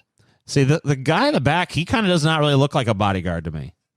He's huge though. He is. I mean, he's standing farther back in the picture than anybody. Yeah, and he's still the tallest. Yeah, but I mean, they're not all on one even plane too. So he's standing. I don't know. It's kind of hard to really gauge his size without him standing. I would say he's a pretty big dude. But he does look big, but he looks kind of. He looms over the picture from the other side of the car. Right, but he looks soft too. I guarantee you he may look that way, but he's not. I'm just saying he don't have that. I mean, you can't really see his eyes though, so that's kind of a detriment to assessing, because I feel like you got to look at the eyes. From a distance, like his facial features are not the most intimidating, but I'm just drawn to the fact that he's head and shoulders taller than everybody in this shot, and he's standing the furthest into the background. Yeah, Brad Pitt's what, 6 feet tall? Right. So I mean, that dude's probably 6'6", 6'8". He's fucking giant. He's huge. Yeah, but he's the other guy kind of looks. I don't know. He's not standing on the same plane as them though. He's way further back. So I mean, he might not even necessarily be tall. It might just be a fucking trick of the angle. I mean, it could be. I'll grant you that it could be. I mean, but generally, knowing what we know about these types of people, TJ, I think it's safe to infer that he's probably a pretty big dude. I mean, look where his body is proportional to that car. So what about this? What's the one on here? This is who the fuck's this? That's Jennifer Aniston. Yeah, Jennifer Aniston, and she's kind of flanked by a couple of goons. Yeah, so she's got her big, fat, doughy goon, and then she's got her fucking little skinny, more focused looking goon. Yep. I don't know. I see fear in his eyes. I feel like I could take that guy. You feel like he's not the best goon we've seen? Yeah, I feel like he might talk a tough game, but I don't think he's a true goon. I don't think he's. What about the fat guy though? The fat guy, I don't know. He'd have to take off them sunglasses. I'm basing this all on eyes here, But this guy might be a mistake. He looks too fearful. He's got fear in his eyes. I think I could destroy him. All right, TJ. We'll go to some celebrity event, find the weakest goon and attack them. We'll just go wherever Jennifer Aniston is next, and you run at her. Well, she might not. She might have a better goon by then. She might have realized this guy is a fucking pussy who's fronting by then. She might have. But you know, I'm sure he's a tough guy. But you know, he doesn't scare me the way. I think probably the one I'd least want to go up against right now. I don't know. Probably either this one or this one. I think this guy is the one that concerns me the most. I think he would be the most brutal and immediate. That's what I feel. So this is Shakira with a couple of her goons. She has a similar layout of goons to Jennifer Aniston, honestly. Yeah. Yeah, she kind of has the same thing, too, where she's got kind of like the sort of like semi-pretty boy goon. Yeah. And then the big fat schlubby goon. Maybe that's a goon team we don't know about that's meant to draw you in. Yeah, you know what? I might have fucking missed... You might have fucked up. Right, because I didn't really think about them as a duo. Like, maybe there's some kind of fucking thing. There's like a dynamic there that I don't get. Right. He's the one that gets the aggressive guy to think I can take this fucking chump. And then they've got like a plan where you just get double curb stomped. You know maybe the reason he looks so fearful is because he's like hyper fucking crazy alert. And he's like constantly just looking everywhere for threats. Like he's the threat assessor and then the big guy is the fucking finisher, you know? Right. Well, you gotta understand a lot of these guys too are packing, TJ. So it's not like right. There's nothing they can do to you. Who's this dude? So these are some famous goons. This is Chuck Zito. I've never heard of Chuck Zito. We looked at a picture of him at the top of this. Was he the same dude with the facial hair in the first pic? Yep. Okay. Mr. Chuck Zito has had a long and illustrious career, to say the least. Mr. Zito started as an amateur boxer and manual laborer after dropping out of high school at the age of 17. He then joined the Hells Angels Motorcycle Club, eventually started a security firm called Charlie's Angels Bodyguard Services. He ended up working for celebrity Lorna Luft, who quickly recommended him to all of her friends in Hollywood, and he became kind of one of these dudes that you would see flanking a lot of celebrities for a long time. You know, he ran his own private bodyguard firm, kind of a notorious tough guy. He goes on the Howard Stern show, or he used to. And he's a pretty bona fide tough guy. He's the kind of dude that, like, now, would you be more or less likely to fuck with a Chuck Zito than the steely-eyed Adele Guard guy? No, Chuck Zito looks like he'd fuck you up in a different way. You know, he's right. he's like more of like the traditional fucking tough guy. He's like, this is the, like, when I see this guy, I pretty much, this is the kind of guy I see when you were talking about the tire iron, you know? Oh, yeah. Like the guy that's going to just go and bust up all these fucking people with a tire iron to fix the planet. It looks like the bodyguard that would come to you and being like, if you try to start acting squirrely, he'd be like, look, man, I don't want to have to hurt you. You just need to go about your business. And if you don't, then it's when he fucks you up really bad. You know what I mean? He gives you that kind of like, you better go away. You better get the fuck out of here. Now, he eventually parlayed his shit into an acting career. Like, cool. He became a stuntman, and then he was on, what's that fucking show about the motorcycle gang? Sons of Anarchy? Yep. So he was a recurring cast member on Sons of Anarchy. Oh, cool. So ended up kind of, going Hollywood with it. He no longer is an active bodyguard. You won't see Chuck Zito protecting anybody anymore. You guys recognize this next dude at all? Let me see. Yeah, I feel like I do. Wrestler lives around here, TJ. Oh, is he? Okay. Yeah. So Brodus Clay. Let's not he talk got in any trouble shit for some about shit him, too recently. I forget what it was though. Oh. Yeah, well, whatever. So at 6'7", nearly 400 pounds, you'd have no problem spotting Brodus Clay in the crowd. He's born George Murdoch, and he's better known by his wrestling stage name, Brodus Clay. Mr. Murdoch is now retired, but he started his career as a bodyguard for Snoop Dogg. And in 2006, he decided to retire from bodyguard work and started his career as a WWE wrestler, which I'm assuming he didn't get very far with. Yeah, I don't remember him being too big on that. But I don't know. I tuned out of wrestling by that time, so maybe I missed him. Okay, you know what it was? He was accused of sexual harassment, And he's fired from Fox News, I think. Oh, okay. I see. Fired from Fox News. Who dis? This is Anna Loganova. She was famous for being a top-notch female security guard and also a model. Yeah. So this is like the hot chick model or the hot chick security guard, which you don't see as much of, but maybe you just don't notice them. Yeah, because I mean, like, you wouldn't really necessarily know, but I could kind of tell from the eyes too. This is another one where she kind of has the exact same look as, let me find him again, this guy. She kind of has the female equivalent of that going on. So, agreed. She was known for being calm under pressure and being one of the best female bodyguards in the world. She ran a security company which trained and supplied female bodyguards. Yeah, I mean, she looks unflappable. Yeah. She looks like you could like shoot someone right in front of her and she wouldn't even fucking blink. So, and it kind of changes the way you look at celebrities too. If you ever see a celebrity walking around and there's just like a hot chick walking around flanking him, that might be his security. Damn. You know what I mean? So this is a kind of goon that we didn't spend a whole lot of time talking about, the female goon. But trust me, they're out there. They're out there. Maybe they just hide behind, the model looks and shit. Shit, and Hollywood's really come to love the female goon. I mean, like in the first Kingsman movie, or really the main villain, besides, and obviously Samuel L. Jackson played the main villain, but his goon was like that chick with like no legs. Blade Runner 2049. They had the android. That was basically doing Jared Leto's bidding.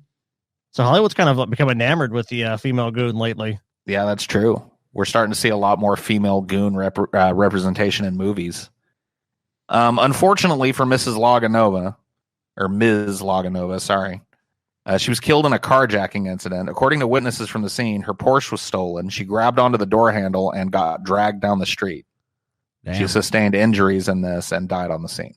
Yeah, just let him take it. So I don't think that actually makes her a bad candidate for bodyguard. I think it just shows you that like she was willing to literally be dragged to death to stop somebody from stealing her shit. That's the kind of person you want watching your ass. Oh, absolutely. Sure. And remember, the key thing about goons is they are disposable. Right. That is true. The sad nature of the goon, either, yeah. One thing I guess we're going to touch on is what's the terminus of a goon? You know what I mean? What are they? I mean, I guess generally dead, right? Or they either go up in rank or they die, or I guess they either die. I mean, some of them turn stool pigeon. Maybe they rise up and create their own gangs to compete. A lot of them die. Yeah, they either die, ascend, or outlive their usefulness, and just probably kind of. Or you become like what's the guy Chuck Vito? You just kind of parlay into something else. Yeah, you just They just kind of just go get an acting career, He's like kind of like the outlier where it's like, what, I'll just get into Hollywood. Find your post goon life, This is Abu Jandal, which means the killer. Oh.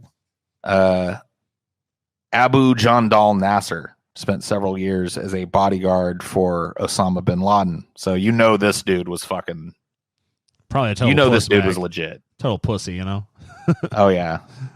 Osama probably was skimping on that regard. So he fought in numerous wars and spent most of his time protecting bin Laden. He then returned to his home country of Yemen. He was arrested and held in jail for 2 years. A judge eventually freed him after Nasser agreed to study Islam and meet with the judge and younger students to discuss religious topics. Okay. So, well, damn. One way to get out of fucking prison. I always thought it was hard to get out of prison in these types of areas, but I guess not. Maybe just killing too many people at the jail. They're like, look, we got to get, what's his name, Nasser? Yeah, but you let Abu Jandal, the fucking vicious enforcer for fucking Osama bin Laden, he's on the early release list? Well, let's be honest, Paul. I don't think they were that upset about that part Probably of it. Not. Probably not. You got a point there. Since his release, Nasser has largely shunned his former life, and he now works as a business consultant. I don't know exactly what business. But hey. Good for him. Hey, there you go. Good for him, TJ. Damn, you're a terrorist, TJ. I mean, I'm glad he fucking, TJ is a terrorist. I mean, whatever. He was working for Osama bin Laden. Now he's a business consultant. I guess in that capacity. I mean, he wasn't guarding him when he died, so I guess he was good at his job. We've talked about enough historical goons. Let's talk about the goons that really matter. Yeah. The goons in movies. Movie Goons. Movie Goons. Now, movie Goons. rather than try and give some kind of broad look at every goon that's ever appeared in any movie, I decided to narrow it down to the work of just one director. And Quentin Tarantino has made a lot of movies that I think it's hard to argue against the fact are absolutely centered on goons. Yeah, which tells me he's got a real love of the goon. It tells me that he shares a curiosity about these characters that I think we've reflected in our show tonight. You know what I mean? There are people out there that want to know what's up with the goons. And Tarantino is a director that has devoted a good portion. Yeah, he'd be like, I'll tell you. Yeah, he's like, here's what the goons are up to. So the first movie we're going to talk about, and I skipped a few. Now, this is discussion shit. So if you guys have a movie that you think I left off this list that you think has a great goon representation in it, let me know. And I'm talking to you guys too on the show. Like if you think I left one out, we can pull up a picture or two from it and we can talk about it. But sure, I kind of tried to keep it to the movies that are very, very central on goons, and there's a lot of them. So Reservoir Dogs, my favorite Tarantino movie, by the way. I love Reservoir Dogs, and it is basically a movie about goons. So all the principal characters in the movie, with the exception of Joe, who is kind of the boss. He's not he might be a goon to somebody else, but in the world of the film, he's the big boss of all bosses. And these guys are all working for him. Yeah. Hired to rob a diamond store for Joe. Diamonds. And we get a very, very intimate look at a lot of these characters. Now, this is the whole crew here, but only about 4 of these guys make up most of the movie. Quentin Tarantino himself is second from the left here. Yep. He has a cameo in the movie. He's killed pretty early on and doesn't have a huge role. So let's talk about the 4 main goons in the movie. 4 main goons. So this is Michael Madsen, who plays Mr. White in the movie. Or sorry, Mr. Blonde, sorry. Yeah. Plays Mr. Blonde. And he's kind of like the psychopath goon. Yeah, I don't remember this movie super duper well, but I do remember his performance being pretty fucking unhinged. It's fucking insane. But it's not unhinged like Joker unhinged. He keeps cool, calm, and collected throughout the whole thing. He's just horribly brutal and totally and utterly loyal. So this, and you spend a lot of time in the movie establishing why he's so loyal to Joe and Joe's son, nice guy Eddie. They're friends from way back. He's helped them out in the past. He did a bid for them. Like he took some jail time and didn't squeal on anybody. When he comes out, they're taking care of him. They put him right back to work. But the reason why they keep him around is because he's just absolutely and utterly brutal. He'll do anything. He'll probably do it for fun, and he's just cold and calculating and a total psycho. Yeah, he's got that laser focus that, the other characters know, like, hey, if they cross him, who's going to come after them? You know what I mean? This guy. So that's Mr. Blonde. Who's next on our list here, TJ? This is Mr. Pink, played by Steve Buscemi here. Now, I don't really remember what his personality was like in this movie. Mr. Pink is kind of the self-serving goon. He's kind of the goon that just wants everything to go to the numbers and he wants to be done with the job. Very business-like goon. Yeah, he doesn't like distractions. He doesn't like he doesn't like emotional outbursts and shit. He just wants to fucking get the goddamn job done and get separate from all these fucking people and go back to his life with his big wad of cash. You know what I mean? He's laser focused on the mission. So this type of goon, I imagine a lot of bodyguards are like this. You know what I mean? If you're hired for one night to protect Britney Spears, you're not spending the rest of your, you did it. You protected Britney Spears, and now you're looking for somebody else who needs it. You know what I mean? You just want nothing to go wrong on the job. When something does go wrong, he's an advocate for, the most direct route to them getting away. We should all split up. He's the guy that's, Let's just leave the money somewhere and split up, and we'll come back to it later after shit dies down. Yeah. He doesn't want to get caught. The principle of least action. Let's do the least amount of shit possible. Then you got Mr. White, he's kind of like an old school goon. He's an old dude, like a very experienced goon. He's done a lot of jobs. He's had a long career. He's an older guy in the movie. He's older than everybody else on his squad, so he's kind of like the leader goon. You know what I mean? Goon, dude. Yeah, he's the goon with the highest goon rank within the group of goons. I'm the head goon. But in character, he's also got this camaraderie that gets the best of him. Ultimately, he's got this. I'm not going to leave any man behind.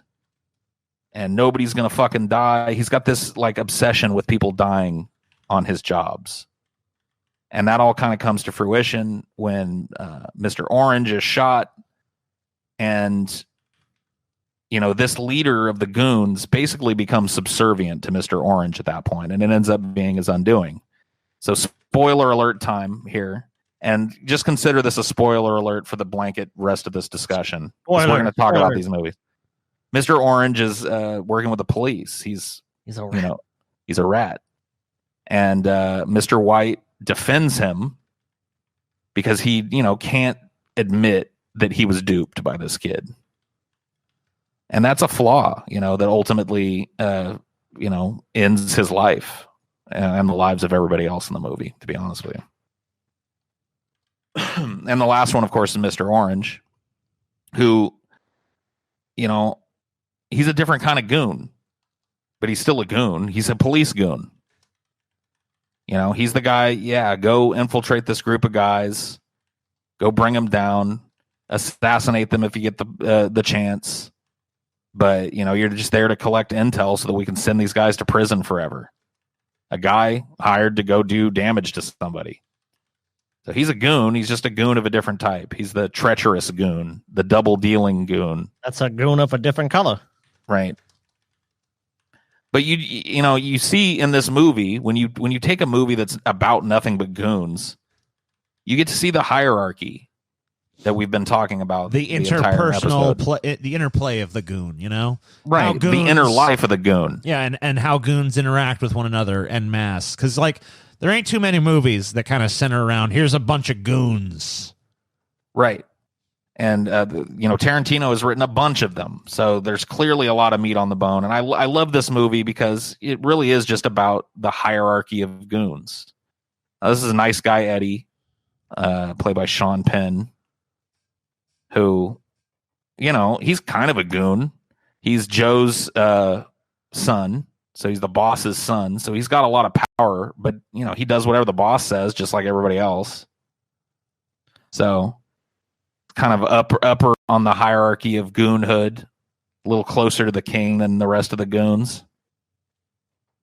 And then, of course, Joe himself, who may or may not be just a goon in a crime syndicate. You know what I mean? He might be answerable to somebody above him that's sending him all the dirty work that he's got to do. But it's not, you know, we don't find that out in the movie. That's never made clear in the film. Yeah, a big thing in this film too is Mr. White, Mr. Orange's kind of relationship. It's almost like the kind of like the father and son kind of thing, like kind of seeing yourself in someone, but like, hey, hey, you know, he's like, he could be an up and coming goon. You know what I mean? Right. He takes an interest in him as a goon, and he, you know, they foster a friendship. And on his end, it's a very special thing to have a friendship with another goon, because he's spent his time, you know, not trying to forge those contacts. So he opens himself up to this, but on the part of Mr. Orange, it's all a means to an end. Of course. You know, he's trying to get close to this guy so that he can get information on him. But I think by the end, they both have, you know, a begrudging respect for one another. Like, you know, Mr. Orange spends most of his time in the movie writhing on the ground, screaming because he's shot in the stomach. But he cares about Larry. He learns that Mr. White's name is Larry. He cares about Larry by the end of it, but he's just trying to save his own skin ultimately. Well, yeah, of course. I mean, at that point, you know, even, you know, police be damned. If you're fucking shot in the stomach, bleeding out, you don't give a fuck about the police. You just want to get medical attention. Right. So the next movie on the list is Pulp Fiction. Pulp Fiction. Another movie that is remarkably goon-centric. And this is the lead character, Miramax. Yeah, good old Miramax. You remember him. Absolutely. Yeah, I mean, it's Jules, right? Yep. So, Jules, what kind of goon is Jules? That's a tough one. I mean, he's definitely cool as shit. So he's like a cool goon. He's almost like the enforcer goon, but then has the change of heart where he then becomes the benevolent goon. Yeah, he becomes introspective. Is he a reluctant goon by this point? I mean, at this point in the movie, at the point in the movie you're seeing here, yeah, like he's not only a reluctant goon, but I think he's made a fucking decision to put his goon shit behind him, or at least to fight for something, more noble in his own eye than what he's currently been doing. Right. So kind of an interesting aspect of this. We often assume that these guys are just happy to go out and commit these acts of violence for money. I mean, it kind of seemed like up until he had that strange sort of, for him, spiritual moment where, a series of bullets that he felt should have hit him did not, and he felt like he felt that like the divine, some divine entity, probably God, had interceded on his behalf and spared him. And he's like, I wasn't spared so I could keep doing this shit. Well, even shit. When he does that Bible passage, like, oh, that was just to scare the shit out of people. But then he starts thinking like, hey, maybe there's something more to that. Like maybe me saying that there was a reason for me to say that. Right. So I mean, like he starts to get really introspective and fucking rethink his life. And I always thought it would have been cool to make some kind of sequel where we see what he got up to, what kind of like, because it kind of implies that he's going to go on this like quest where he goes and like fights for the poor and the disenfranchised and the people who have no one to fight for them and stuff. It would have been like a cool TV show, honestly. Yeah. But yeah. So that's Jules, the reluctant goon with a heart of gold, I guess. Yeah. The goon with a golden heart, at least. And then there's Vince, who's does not have a heart of gold. No. So Vince, I think, and you can correct me if I'm wrong, but I think he's the type of goon that's in it for the easy money and the drugs and shit. Yeah, I mean, like we see that he has like some pretty serious drug issues. He does a lot of heroin. He's not like a totally irredeemable character, but he's not really a good guy by any stretch of the imagination. No, he's a total materialist. He has this car that he fucking, loves. He's totally into just drugs. He's happy to take a shitty assignment that, hey, take the boss's wife out. Yeah. And he's kind of impertinent, but he's very conversational. He's sociable. He's friendly, when he needs to be. But he pretty much kill you as soon as look at you. So here's the question that lingers in my mind about Vince. If let's assume a different timeline and Mia Wallace doesn't overdose on the crazy heroin shit. Right. Or whatever it is. It's cocaine or whatever. I can't remember what it is. She ends up accidentally snorting. She snorts heroin thinking it's coke. Right. Got it. Yeah, that's it. And let's say she doesn't. Does Vince fuck Mia Wallace that night or no? Oh, that's a good question. Because that's the big struggle leading up to her death. You know what I mean? Is he's in the bathroom mirror saying, "You're not gonna fucking do anything. You're gonna walk out, say have a good night. You're gonna excuse yourself. You're gonna go home. You're gonna jerk off." You know what I mean? He's an impulsive character. I think he does it just because of when you're trying to talk yourself out of something. I think if you feel there's any sort of chemistry, he'll just go, it's dumb. But he's someone I think lives more in the moment. I mean, right. And you can see that based on his decisions up until that point. I don't think he's thinking of the long term. Maybe he's thinking about it in the bathroom because I'm not going to do it. That's the kind of thing a guy says, then goes and does something stupid. You know what I mean? Here's even. I think here you could extrapolate the question even further. If she didn't overdose, does he survive? Because let's say she doesn't overdose, he fucks her, he gets scared, he skips town. He doesn't get gunned down by Bruce Willis's character. You know what I mean? Right. So maybe if he had fucked her and she hadn't overdosed, his character would have survived the film. So that's true. That's a good point. You never know. But yeah, that's interesting. But as far as like him as a goon, I mean, I don't really get the sense, you do kind of get more of like a very kind of self-interested, like, yeah, I mean, I do this because I want to fucking have a certain level of lifestyle that a guy like me probably couldn't get any other way. Well, think about it too, when he does get killed, he's not even really taking it seriously. Like he leaves his gun on the counter, he just takes a shit, like whatever, this guy ain't coming back to his because he's place. Like, he ain't coming back to his fucking house. I mean, he's inhibited by his drug use and shit. Yeah. I mean, I think that's pretty obvious to me throughout the movie, is that like his constant need to be high makes him an unreliable goon. Because he's pretty bad. If you think about it, he's a bad goon. Oh yeah. Like he's tasked with keeping Mia Wallace safe and taking her out and just showing her a good time so she's not bored, and she almost dies in his custody. And then he's caught literally with his pants down by the dude that he's supposed to, be taken out, because he decides to leave his machine gun on the counter while he takes a shit. You know what I mean? He's an unreliable goon. He's not really great. He's not a great goon. I mean, he does some shit in this movie that, he accidentally blows a dude's head off too, doesn't he? Yeah, he's not supposed to. Marvin? What the fuck? That is true, dude. Now I'm really thinking about the movie. Yeah, he gets the catalyst for a lot of dumb shit happening. Pretty much every assignment he's given, he fails at. I mean, if you think about it. Like, he's like, hey, watch my wife for a night. She overdoses. And even if she didn't overdose, he probably would have fucked her. So, I don't know his backstory, but we know he was in Amsterdam representing the business there. I mean, what was he doing there? Probably just getting fucking high all the time. So, yeah. He was probably a fuck up there, too. So, I mean, like, pretty much everything he did, like, they sent him to go kill some dudes. He fucking kills the one dude he's not supposed to kill. You've sent him to fucking guard Bruce Willis' character's house. He fucking gets shot. I mean, like, he pretty much fails at every single thing in the movie, yet still manages to come across as a cool character. So, yep, he's a good dancer. Yeah, he's pretty much the best. He's pretty much the most.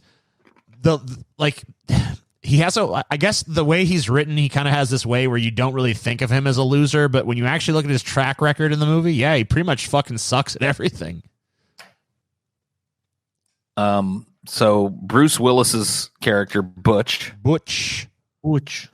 is kind of he's a goon. He's clearly a goon. He's willing to, take a dive. He's got dealings with Marcellus Wallace and his crew.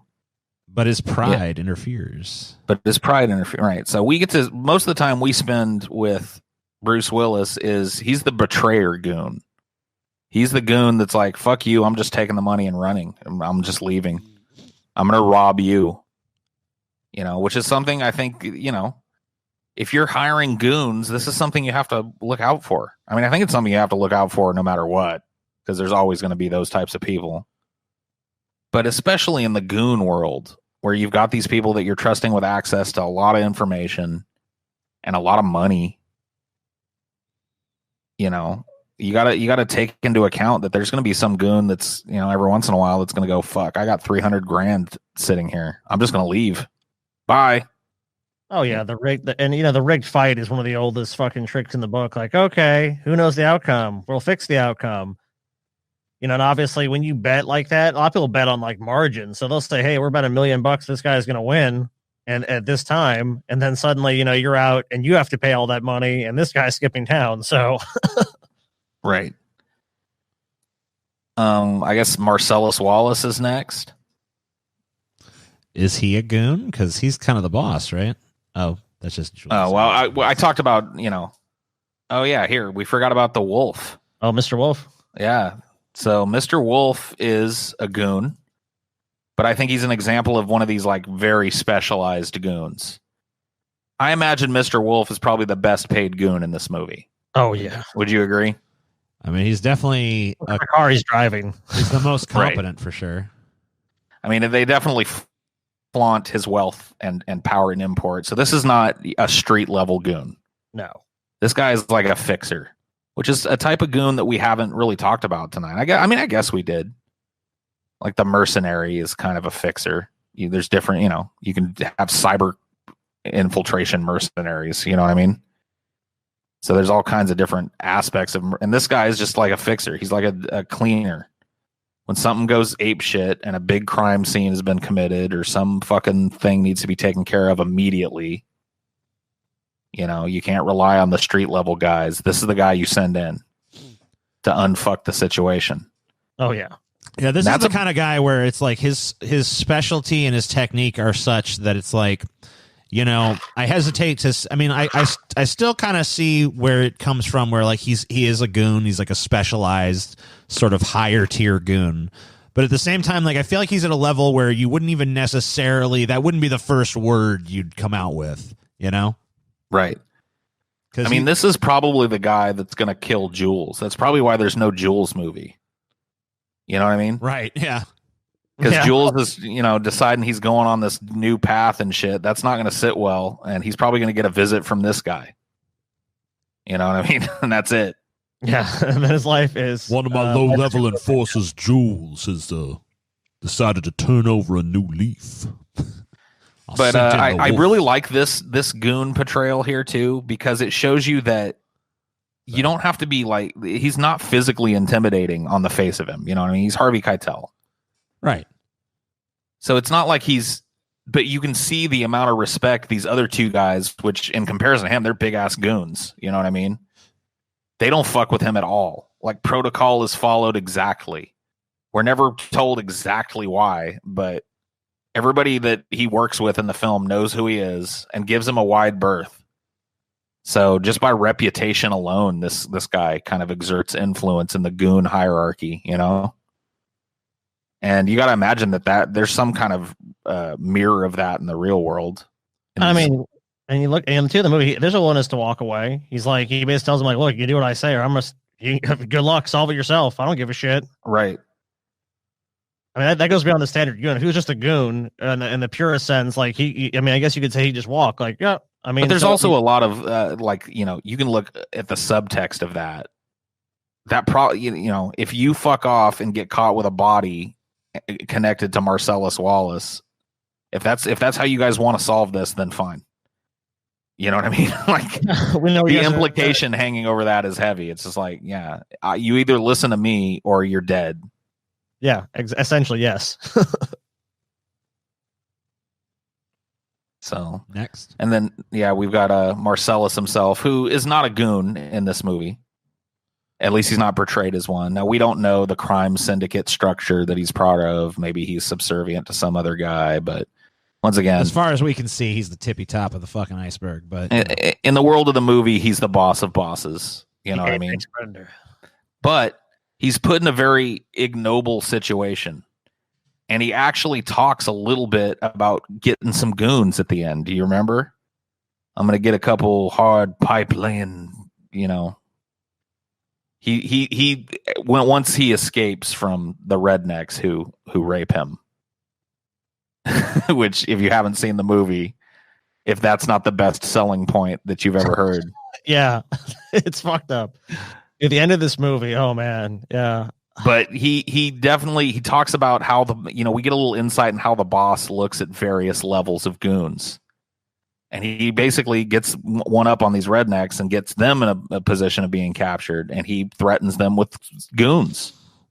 He's going to bring in some dudes that will do anything that he tells them to do. Yeah, the baddest goons. Yep. Basically. Just the most, just some dirty ass goons. And, the rest of this dude's life is not going to be a pretty thing. So he's going to get tortured to death, essentially. Of course. So... and of course, within the hierarchy of the rednecks in this movie that, capture Marcellus Wallace and Butch, they've got a goon. I guess their little gimpy guy is kind of a goon. Yeah, like they fucking he's set against people in the movie. Of course. And he's ultimately subservient to the other two dudes, does whatever they say, goes where they tell him to. He's their goon. So you get to see another little subworld of goons in the movie. And at this point, too, I wanted to ask, I saw in some of my research that there's a fetish called gooning. Oh, really? But I don't really understand what it is, and I thought maybe TJ would know. No, I've never even heard of it. Okay. Wow. See, I'll look it up. I'll do some. All I know about it is it's like a femdom thing. Okay. So the female makes a goon out of the guy. Maybe it's just like another way of saying femdom. I don't know. I couldn't really figure it out. I've never heard that. I'm not good with that shit. What is gooning? Yeah, I'm curious now. Gooning is a state achieved after a prolonged edging session where a man becomes... Shut up. Get out of here. When a man becomes completely focused and entranced by the sensation coming from his erect penis. Since this state can only be achieved after edging, the sexual practice of bringing... You know what edging is, I'm sure. Yeah. Blah, blah, blah, blah. Any touch or caress leads to an explosive sensation of elation. As the man continues edging, he continues feeling extreme pleasure as his mind and body become one. Oh. Okay, gooning sounds fucking awesome, dude. Damn. I want a goon. So basically, it's just where you're teased to the point where even like the slightest touch fucking send... Like, you're basically just like... You just become like a brainless pleasure sponge of like, like you fucking have like the slightest feather caress your fucking dick, and you just be like, so that's gooning. Hey, gooning sounds kind of awesome. Sounds kind of fucking fun to me. Yeah. So Gogo Yubari, yeah, that's a goon. Well, I mean, if you think about it, I guess the bride initially is, I guess, probably not on her quest here because she's really fighting for herself at that point. But prior to that, she was a goon. Right. And this movie is basically about a goon that goes for revenge against all the other goons that betrayed her. You know, and she's no longer a goon. I agree at this point. She's gone on her own. She's not taking orders. And she was killed, or they attempted to kill her because she stopped being a goon in the first place. Because she's like, well, I don't want my kid to grow up in this life, you know. Right. So she's seen here facing off against Gogo Yubari, who is still very much a goon. Yep. And you know, you don't get to really know a whole lot about Gogo Yubari other than that she doesn't like men. Yeah, she's a man hater. And she's insane, and she likes to gut people for fun and laugh at them. Yeah, she's just kind of like your typical unhinged psycho kind of trope. Yeah, so she's another example of the psycho goon. Yeah, she's kind of like Mr. Blonde, right? So right, she's kind of got a little bit of that going on, but you know, got a distinctly kind of like Japanese thing going on. Of course. Well. Not just because of her ethnicity, but like culturally and stuff as well. Yeah, sure, TJ. I think I got another picture of her too. I think the next one is okay. Nope. Another angle on Go. No, I guess not. You don't, Paul. That's okay. You don't. But these are this is the cast of assassins. I guess we're going to call them goons for the purposes of this episode. Who are our protagonist, the bride, Beatrix Kiddo, is seeking revenge against. That's so I pulled a little bit about each one of these characters. I guess we can talk about them. So this is here's your Gogo picture. So this is Gogo, who's more of a minor character, but still a pretty memorable one. You know, and there's a pretty cool fight between her and the bride. Sure, she's got a very memorable weapon as well as a pretty memorable personality. I mean, the larger scene that this fight scene takes place in is a giant goon battle. Yes. You know what I mean? The battle with the Crazy 88 kind of precedes this. I think I pulled some pictures of them. We can just cycle through the pictures as we talk, honestly. Gotcha. This is Ellie Driver. This California Mountain Snake. Played by Hannah something. Daryl Hannah, yeah. I was reversing the name. So she's kind of a bitch. She's also kind of an example of the female assassin that we, kind of covered earlier. Yeah, she's kind of like it seems like she kind of has a thing for Bill that is not reciprocated to the degree that she'd like. Like she has way more loyalty towards him than he has towards her. Yeah, like an unrequited sort of love, for Bill that, and obviously being envy of the bride or Beatrix. Yeah, and she doesn't like her at all. this is a cool scene too, where she's walking down the hall and the little whistle song is playing. This is Bud, the brother of Bill, who's I would say he kind of plays the more, I guess, reluctant goon this time around. He's kind of a burnt out goon. Yeah, he doesn't really do the whole thing. He doesn't really do it anymore. In fact, he's now he's working. Actually, he does. Yeah, well, if you remember, he's working as muscle for the fucking strip club. Yeah, he's working as a bouncer at a strip club. So he's a goon that at one point occupied a giant, high spot on the goon hierarchy as part of this elite group of goons, and now he's like doing the most low level goon work that there is.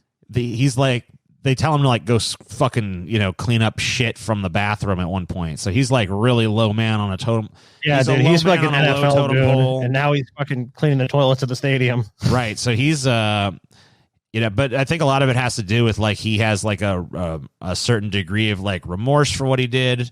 Not enough that he won't fight back when the bride does come to take revenge. And it hasn't made him any less dangerous either. No, I mean he's every bit as arguably more dangerous than any of the others. He came probably closer to killing her than any of the other ones did. Absolutely.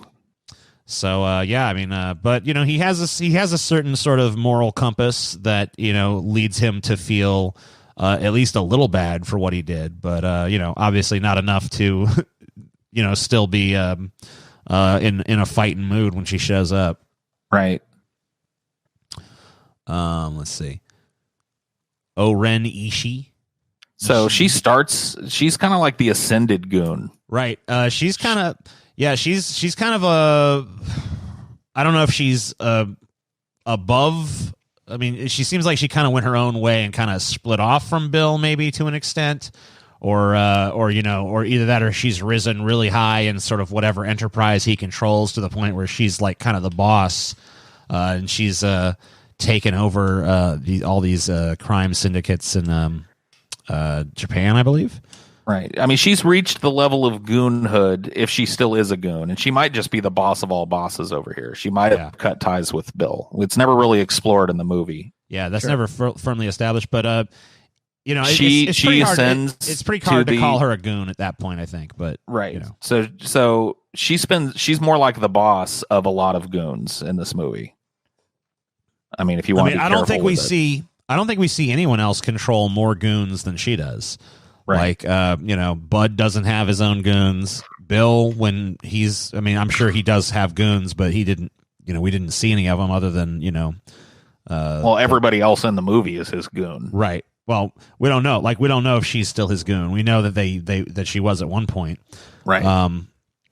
But I guess you could kind of look at them all as like either former or current goons of Bill. But I mean, like when it comes to her, we see she's got a fucking crazy gang called the Crazy 88. I guess there weren't really 88 of them, but there's quite a lot. And then she's got. Remember that part in the film? They had to switch to black and white, so the film would not receive an NC-17 rating because it was so violent and over the top, bloody. So who's next? So next up on the roster is these are some of the Crazy 88 actually. Right. Yeah, so just a giant gang of goons who are willing to die for their money. Well, I guess some of them aren't as willing to die as they think they are, maybe. Yeah. You can see, and that's just one wave of them there. Yeah, there's plenty more. After she clears those out, like a bunch more come pouring in. This is Vernita Green. Yes. And I forget her code name. She should have been Black Mamba. She should have been Black Mamba, but she wasn't. I think she was Copperhead or something. Copperhead or something, yeah. But yeah. She's dispensed with pretty easily compared to some of the others, so. Well, she's a different kind of goon. I mean, I thought she was interesting enough to pull because she's the goon that has left, tried to leave it all. Like you got Bud, who I'm going to go back down to the bottom of goonhood, but I'm going to, he's still a goon. And she's like, nope, I'm completely escaping it. I'm going to recreate my life into something else. I'm going to become this kind of domestic housewife. And has enough success, to raise a kid that looks like she's 6 or 7, Yeah, she's oh god. But it wasn't, at some point her goonhood came knocking. So maybe she's kind of a morality tale in this movie. You know what I mean? That's true. She's got this totally placid suburban life. Yeah, I remember that's what another thing is that's what Beatrix was trying to get for herself and what she was deprived of. So sure. So it's almost like, you don't get this because you took it from me. Yeah. I mean, you can definitely feel, obviously with revenge, it's kind of like, hey, we're not going to fucking let you get away with it. Django. The deep. I don't think I pulled a lot of pictures for Django.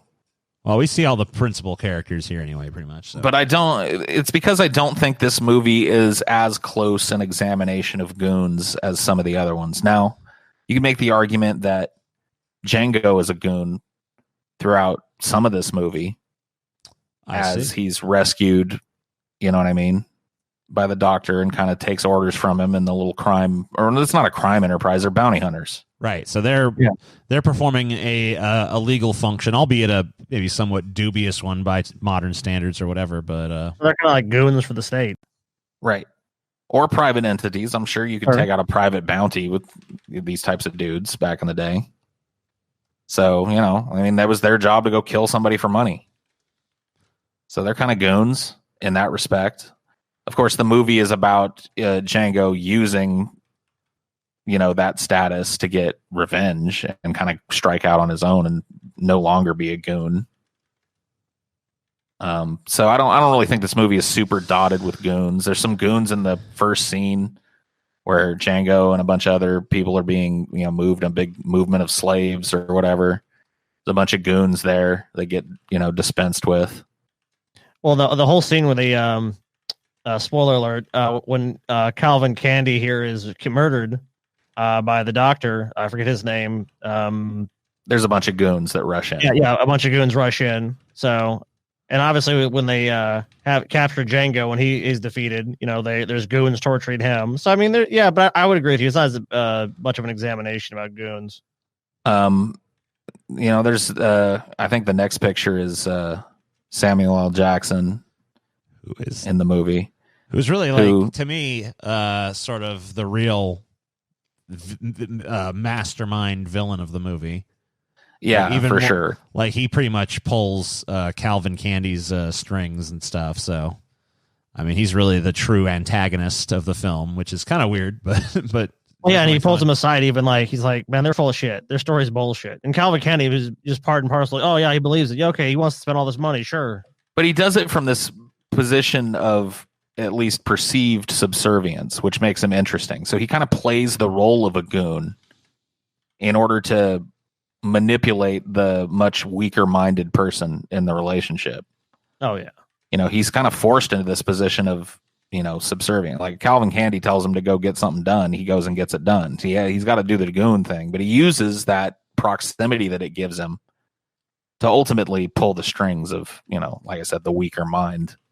Oh yeah, of course. But kind of an interesting goon relationship we didn't talk about, kind of like Grima Wormtongue angle, like Wormtongue was, everybody looked at him as the crony of the king, but he was really, he'd kind of dominated King Theoden to the point where Grima was the one in control.